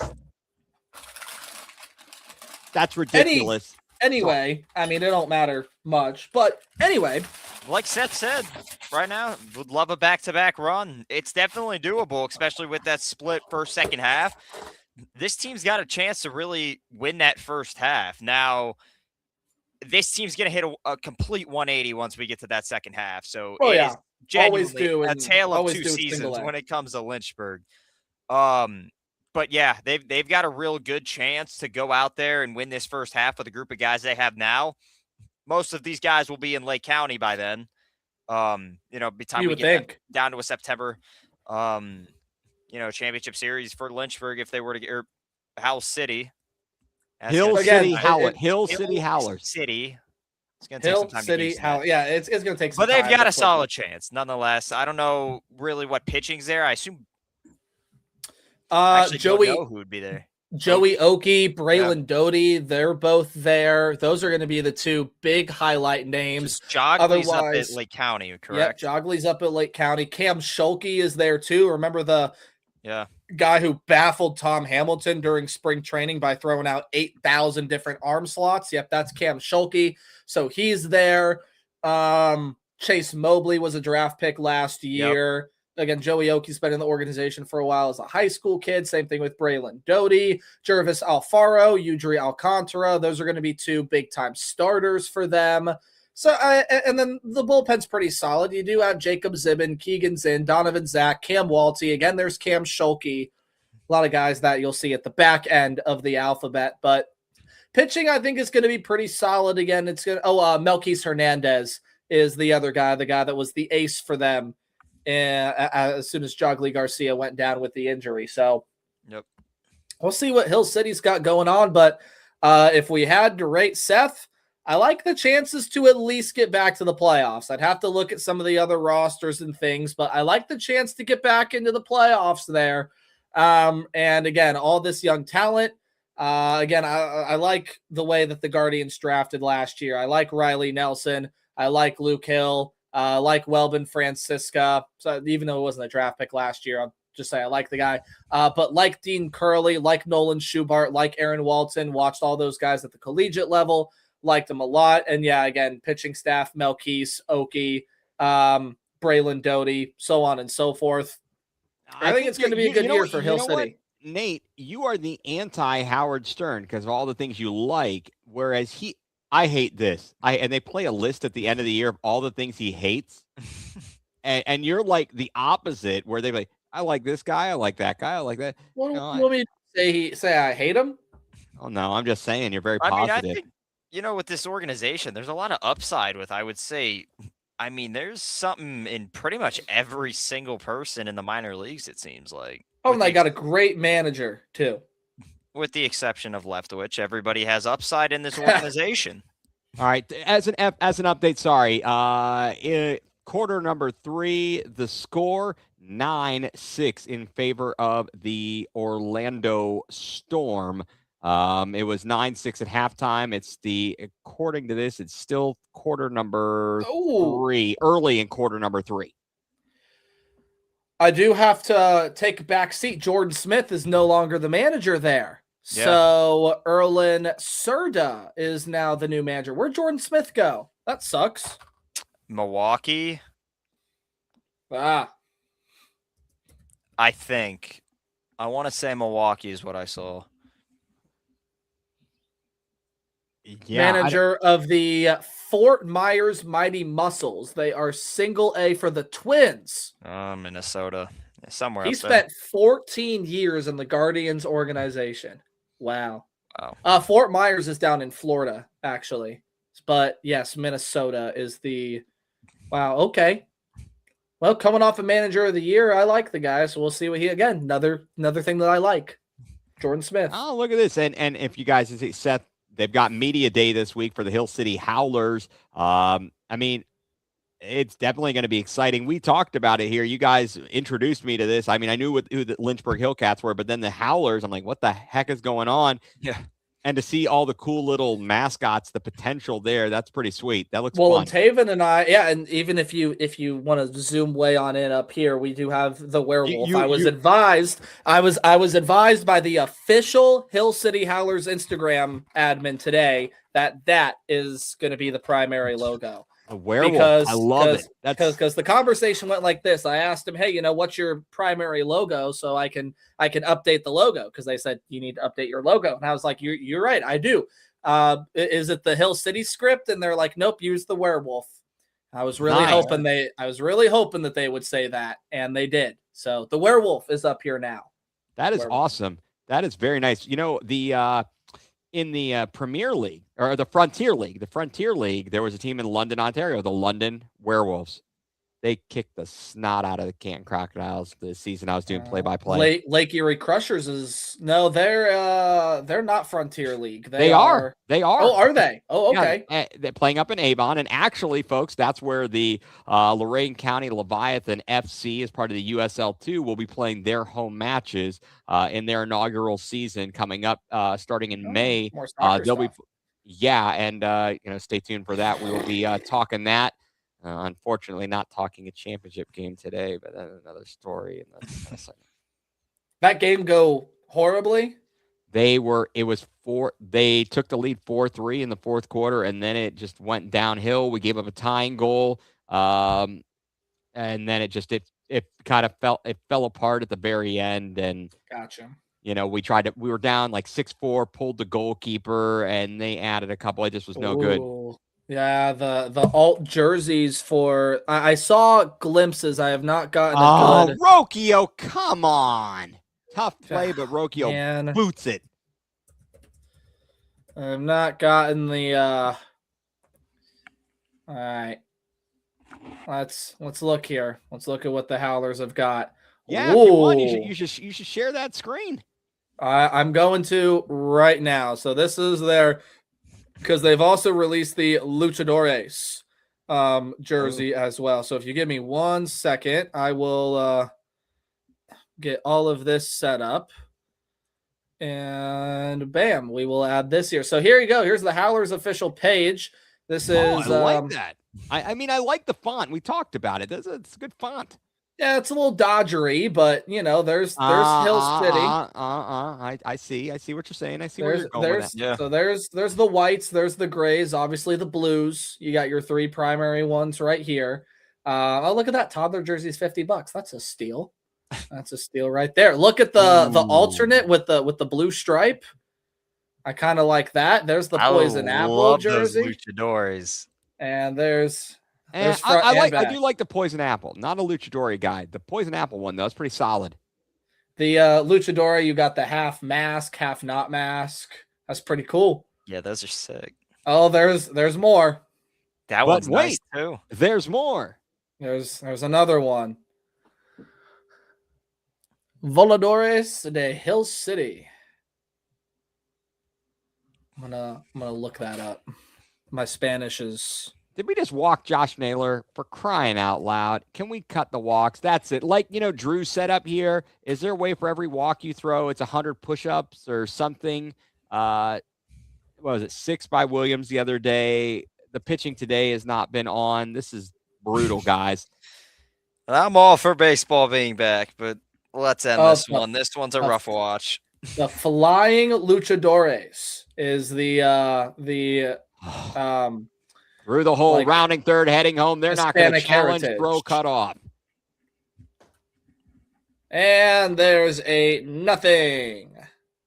All right, it is 8-0. Hey, I've already said it. We don't need to crap on the. I'll get set up. Oh, look at that! If we get out to Lynch, that'd be more of an Ethan thing. But I appreciate you getting set up. Taven and I are a little too far for that, unless we take a road trip. You should. But thank you. Absolutely, I would love to, be there as part or represent the Prospects of the Land podcast.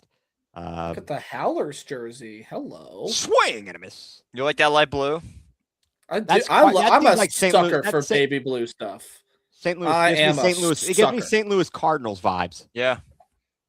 I don't like that. I am a sucker for baby blues. Oh, they're so awesome. What happened here on this one? A Rosarena single. I assume they're going to do a lot come Halloween time once we get into September. Dude, I was just about to say, like, the potential. Have you seen all their mascots? Hold up. I'll pull up all their mascots and stuff, too. Mercifully, while you're looking that up, we will go to the top half of the 9th inning, and this game will end mercifully 8-0 in favor of the Mariners, and with the Gardos coming to bat with they got 2 GD hits. They got you can't say GD on the air. Doesn't matter. No one's listening anyway. And we got 38 people in here, so I like it. And for an otherwise terrible game, as it's turned out to be, I am happy for everybody that is ridiculous. with us. No doubt. Oh, holy crap. There's all your teams right there. Where is... it's a lot. Right here. There we go. All right, so what are we pulling up? Oh, look at the hat. That is pretty fire. I was just about to say I might have to get a hat. That is pretty fire. Luchadores Voladores. I like the Howlers baseball. See, there's the werewolf. What's the Poison Apple hat's nasty? Oh, dude. I mean, come on, bro. Okay, that's pretty tight. I gotta say. Come on. Oh, that's dude. nuts. That's sick. Seth, what are the chances we can I know I'm grasping at straws here. What are the chances we can get a hat sent? Yeah, no doubt. Oh, there it is. That's the one. That's the one I want. I want Wolfie. Get me Wolfie.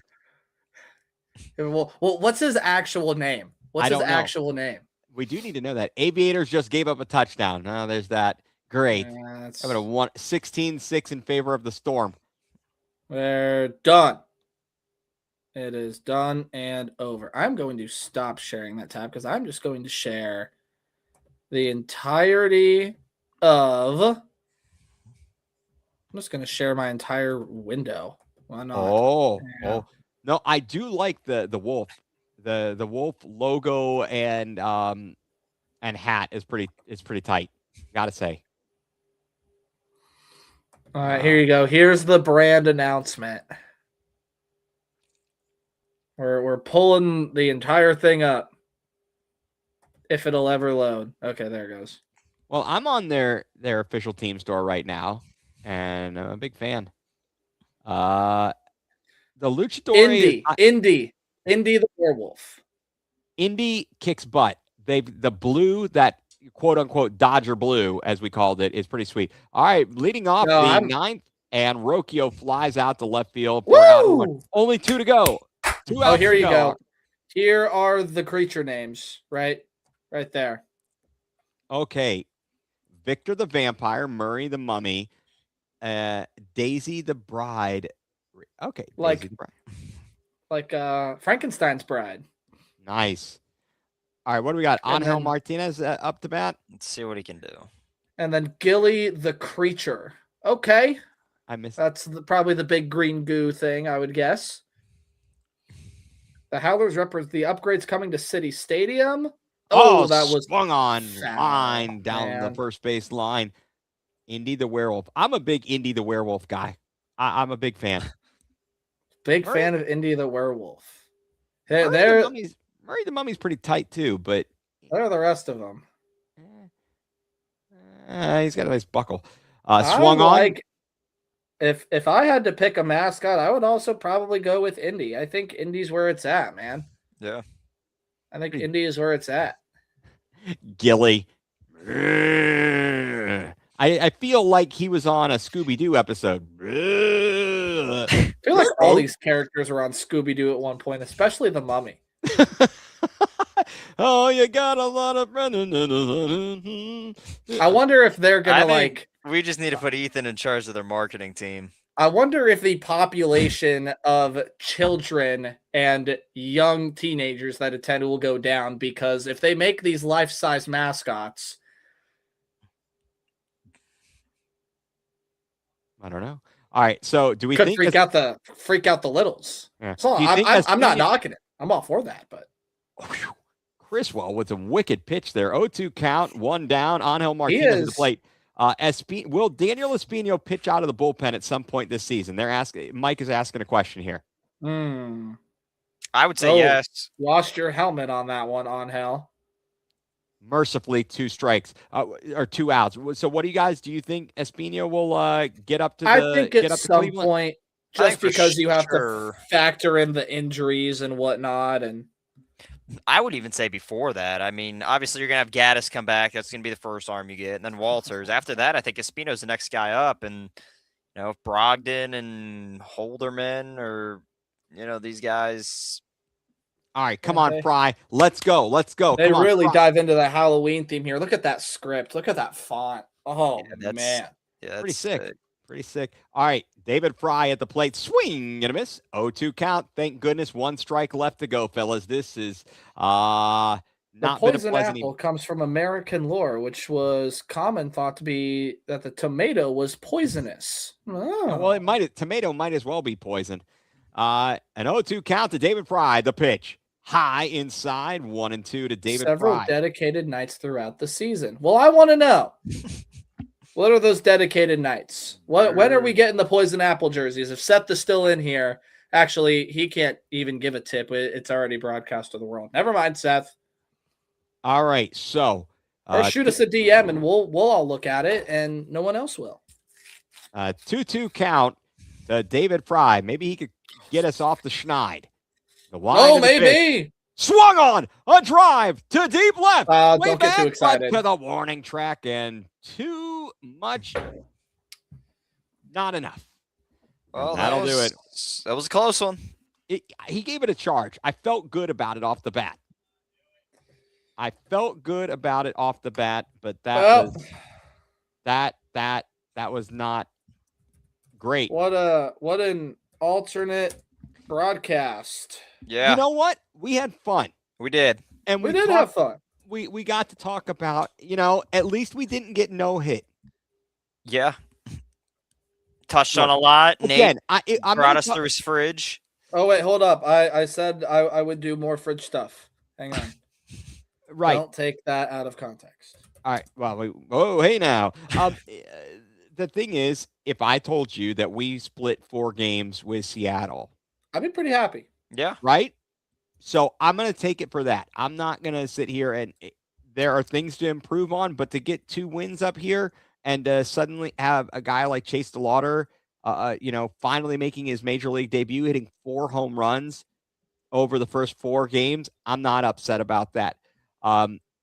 then, of course, when you dive into the stats and you start looking at it, you say, okay, we got some issues here.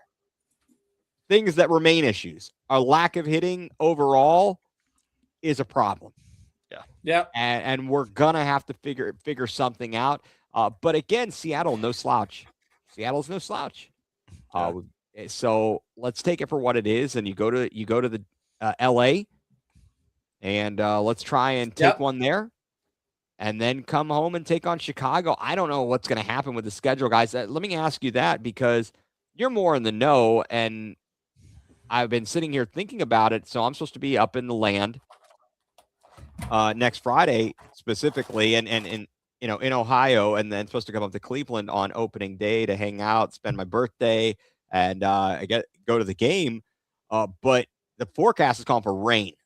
Yeah. All weekend. There are no it's not like there's an open day in between like the opener and the second. I mean, normally if the Guardian, what are they going to do? Well, what are they going to do though? Because this is an interleague game. When are they going to have time to play these things? Doubleheader. You have to make it up. So you do, but it's raining all 3 days. It is raining. They're going to play through the rain.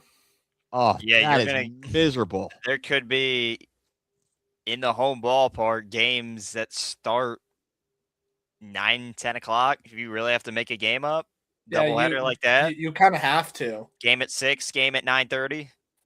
Or I mean, heck, Sunday they got all the time in the world. Sunday they might not even get started until night. So, yeah, I don't know, but I mean, it's kind of a bummer that. But the weather can change. Who knows what's going to happen? Maybe it'll turn out that everything will clear out, and you get in. All you need is a few hour window. Yeah, right. Where it's dry, where it's not raining, and as long as the field's not completely treacherous, you're going to get the game in.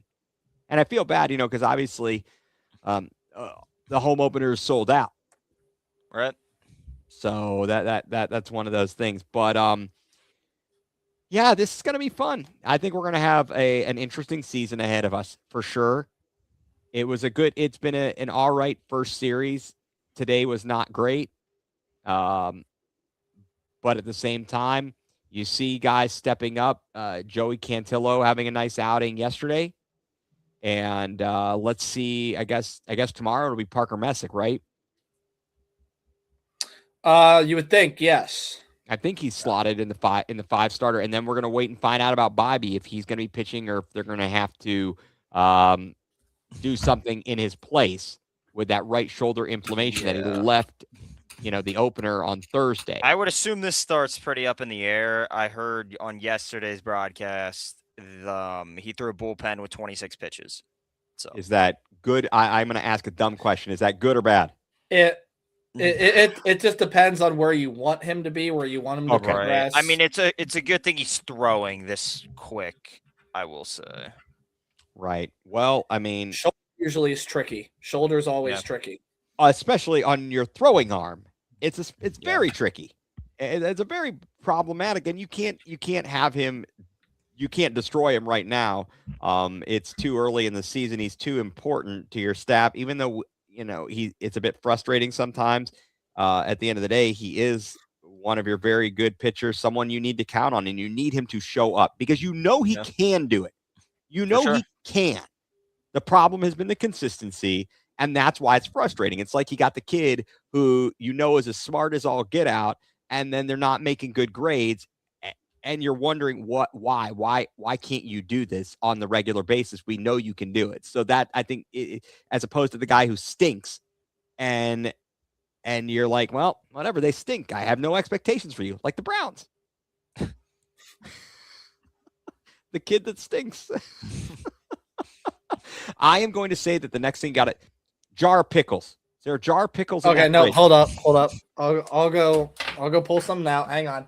All right, Taven, I'm calling a jar of pickles. Pickles. Pickles are like a young man's go-to. It's always good to have pickles on hand. Big fan. I got a clarifying question. I'm gonna guess a hot dog. I got a clarifying question. A hot? Are we keeping it to just the fridge, or is the freezer in play too? Well, you can't. If you can't eat any. Well, I guess you could eat ice cream out of the freezer, but you know what I mean. Grabbing it, but I don't want you to break your jaw. I was thinking fridge. I was going Yeah, fridge. okay, yeah. Fridge. All right, hold up. Hang on. This is devolved, buddy. This is devolved so badly. So badly. I'll go. What are you going with? I'm going with You know ranch what? ranch dressing. I'll change my guess to some sort of cheese. Oh, cheese. Good call. Good Like call. American? Yeah. Going with the craft singles? Yeah. Yep. I ain't gonna lie, I kind of cheated a little bit because I had something from my pantry already down here, so I just grabbed a complimentary item to what I had from my pantry. Okay, all right. Let's come on. Drum roll, please. Here, I'll tell you what. I how mean of a person I am, and I'll tell you in a minute. Nate, let's hear it. What do we pull from the pantry? What is next on Nate's grocery games? What I had down here because I was snacking on them this afternoon were some cheddar and sour cream lays. An excellent choice. Excellent choice. It is hard to go wrong. But what I had down here this evening were Tostitos scoops. Now, they what are we the best dipping them ones. in anything? Yeah, what's the condiment of choice? The Salsa? condiment of choice is only the best. Tostitos restaurant style medium salsa. I was close. You're right on. That's the best choice, but my guess was you're going to come down with cheese. Yeah. You think I'm a cheese guy? I'm kind of insulted, actually. Yeah. I'm a little insulted. My first guess was a hot dog, but I'm like, I don't know. See, I'm a big cheese person. I can walk around with a craft single Yeah. all the time. That's good stuff for me. Yeah, it is. And then the nice thing is my son, he it's beautiful. I don't know if you guys did that, Nate. If you did this when you were in school, or Taven, if you do this in school, where you end up having the same lunch every day for lunch. Same thing every day for lunch. I ate a peanut butter sandwich like 95% of my days of high school, unless there was like leftover pizza or something odd like that. But it was a peanut butter sandwich along with a fruit roll up, Garfield fruit snacks, That's elite. and a Twix bar. Now, they sold them in a big box, and you got 12 of them. And now, it wasn't a double pack; it was just one single Twix. Now, that was my lunch every day. You're obviously a lot more. Did we do the trading items at lunch? Oh, trading, big trades. Back then? Big trades. Trades were a nice thing. And that was more of an elementary, middle school thing, not so much the high school. But my son, we go to BJ's Wholesale, BJ's Warehouse Club, whatever, and we'll get the big, like 3-pound, or I don't know, log of Hebrew National salami, and he'll slice it up and make his sandwiches. And then I've got leftovers other days. And there are evenings where, hey, I got to go to the Ziploc bag of salami, grab that, just something to snack on, keep me going. All right, part 2. I'll be right back. What are we doing with this guy? All right, my guess is beef jerky. Oh, you want jerky, huh? Shoot. He's got to have a fruit in there.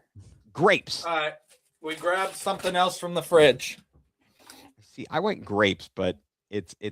What did you go? What do we got, Nate? What do we got? Well, I thought the whole point of the game was we were going to guess. I have not heard a whole lot of guessing. Okay. I went with a guess. I went. What I said? Grapes. Grapes. I went beef jerky. Taven's the closest. It's pepperoni. Yeah, I was close. I knew it was a meat of some sort. You got a fridge meat. I do have a fridge meat. It's pepperoni. I love pepperoni. So it's a good one. The other fridge meat that I would normally have that I'm going to start buying more often is prosciutto. Oh, that's fancy. All right, who is our guardian? Who got a hit again? Can we pick, and I don't know who else. Maybe that was sleeping in the crowd in like the second inning. I think that I'll take the dude with the boat tray of whatever was on that guy. I'm gonna go Rick Manning. Rick Manning was our guardian player of the game. The guy who made David Fry for making the last out. It ended mercifully, and didn't create a even longer game. Now, I think that first of all, this is a hilarious game. But in this guess the whatever game, this was many moons ago, and this is how mean of a person I was. I guess I was very angry at that point. We were playing a game at this restaurant called Glory Days, and they were playing just whatever songs, and it was like, if you could guess the next song, everybody had to take a drink. Oh, And I was kind of pissed and was getting crapped on by my wife at the, and a couple of friends. And so I guessed something. And if you guys are familiar with the movie Caddyshack, I had no idea what this was, but the guy, Rodney Dangerfield, comes up to the one kid and he's like, "Hey, yo, bartender, can you make," he said, "can you make a bull shot?" And he's like, "Can you make a shoe smell?" So anyway, I made everybody in front of, I was like, I want them all to take a bull shot. Apparently, we had to look it up. I don't know what a bull shot is. It had horseradish in it. That's all I know. Ew, never mind. And I made them all drink it because I was ticked. I was getting screwed. I was getting I was getting crapped on all night. Make them buy it and drink it. That's fine. All right, fellas. In interest of probably our sanity, I think we should wrap things up with a little bit of guard ball minor league talk. Just to see what each team has coming up next week, because we are in full next week. All the minor leagues will be out, and then every single Sunday, bam, bam, bam, like clockwork, you will get us reacting to the latest in Guardians minor league content, as well as talking about how the Guardians are doing, and so on and so forth. It's going to be a full slate. Of course, the show's focused on the prospects. That's what we will always start with, but we will eventually get to guards ball as well.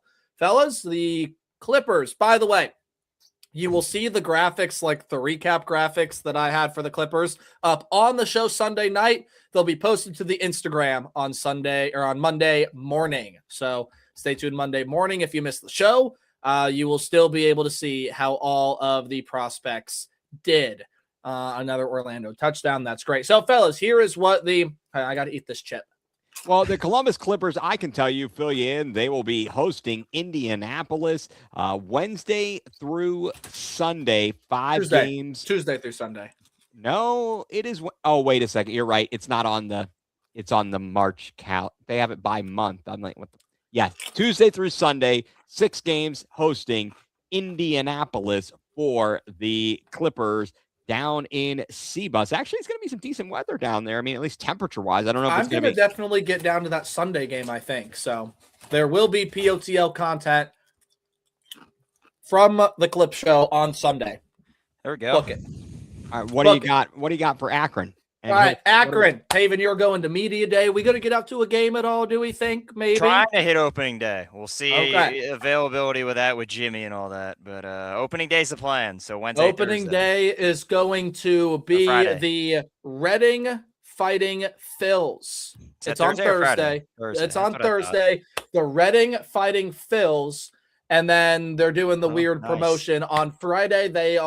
First pitch is at 7:17.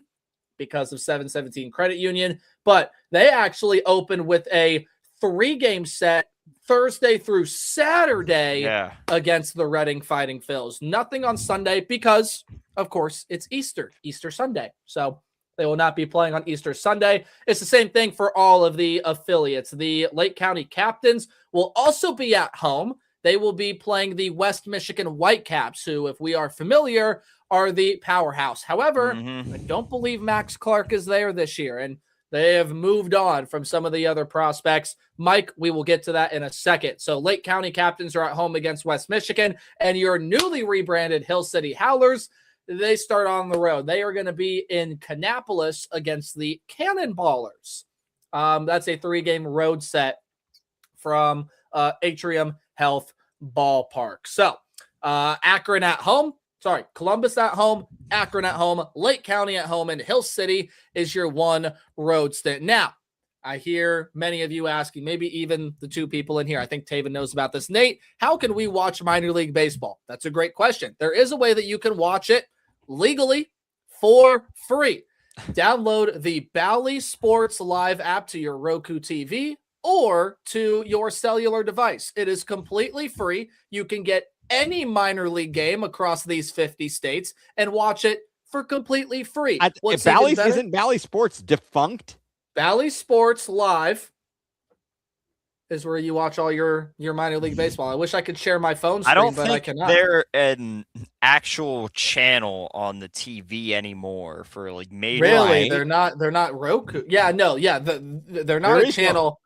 I'm Yeah, pretty no, sure their they have app. Yeah, they still have an app, but I'm talking like now what was Bally is now FanDuel Sports for Yeah. Cavs and Guardians. Right. So it literally looks like the old Yeah. Bally logo, and you just download it and you click it, and you can watch any minor league game you want. Like I was just watching the Clippers and Cubs earlier today.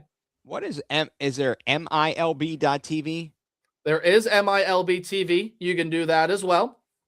So those are all options. And if you have, and for those of you, and Mike, I'm not across the pond who asked the question, I'm not sure if you're able to get, maybe or maybe not, if we're able to get a hookup here with the CLE Guardians.tv, all of the Cleveland minor league games are on through that app, right? I believe I've seen that when I've gone to my app. That would be awesome. I don't know that for sure because I don't have that TV, but or that app. Mhm. Yeah, I will look and confirm that with you guys. So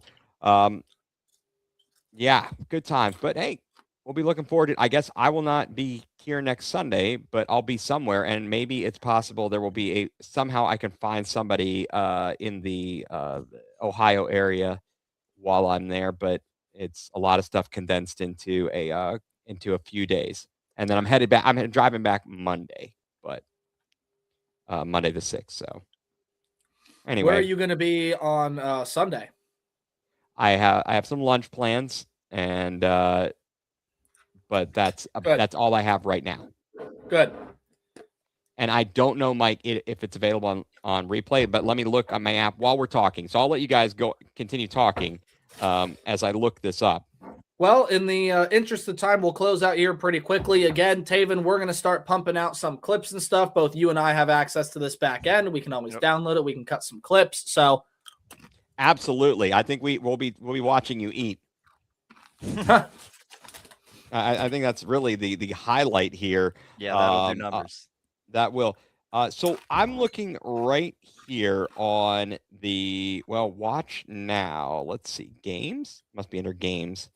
That's all of the MLB. Sorry, I'm just trying to see if I can find or what's available for me to watch or for someone to watch after the fact on the Guardians.tv, CLE Guardians.tv.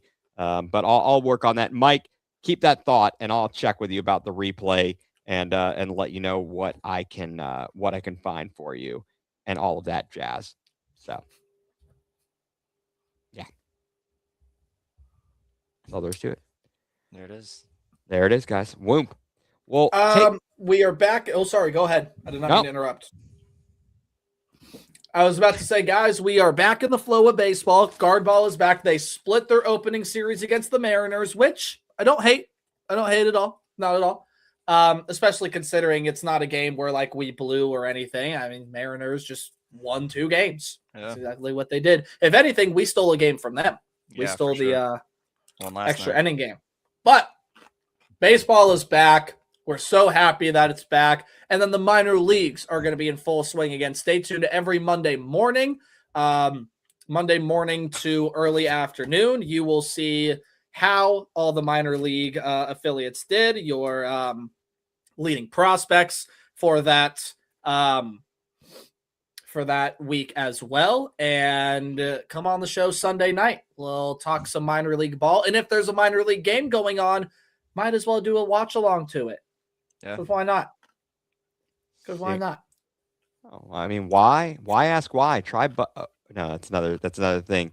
Cool. All right, there we are.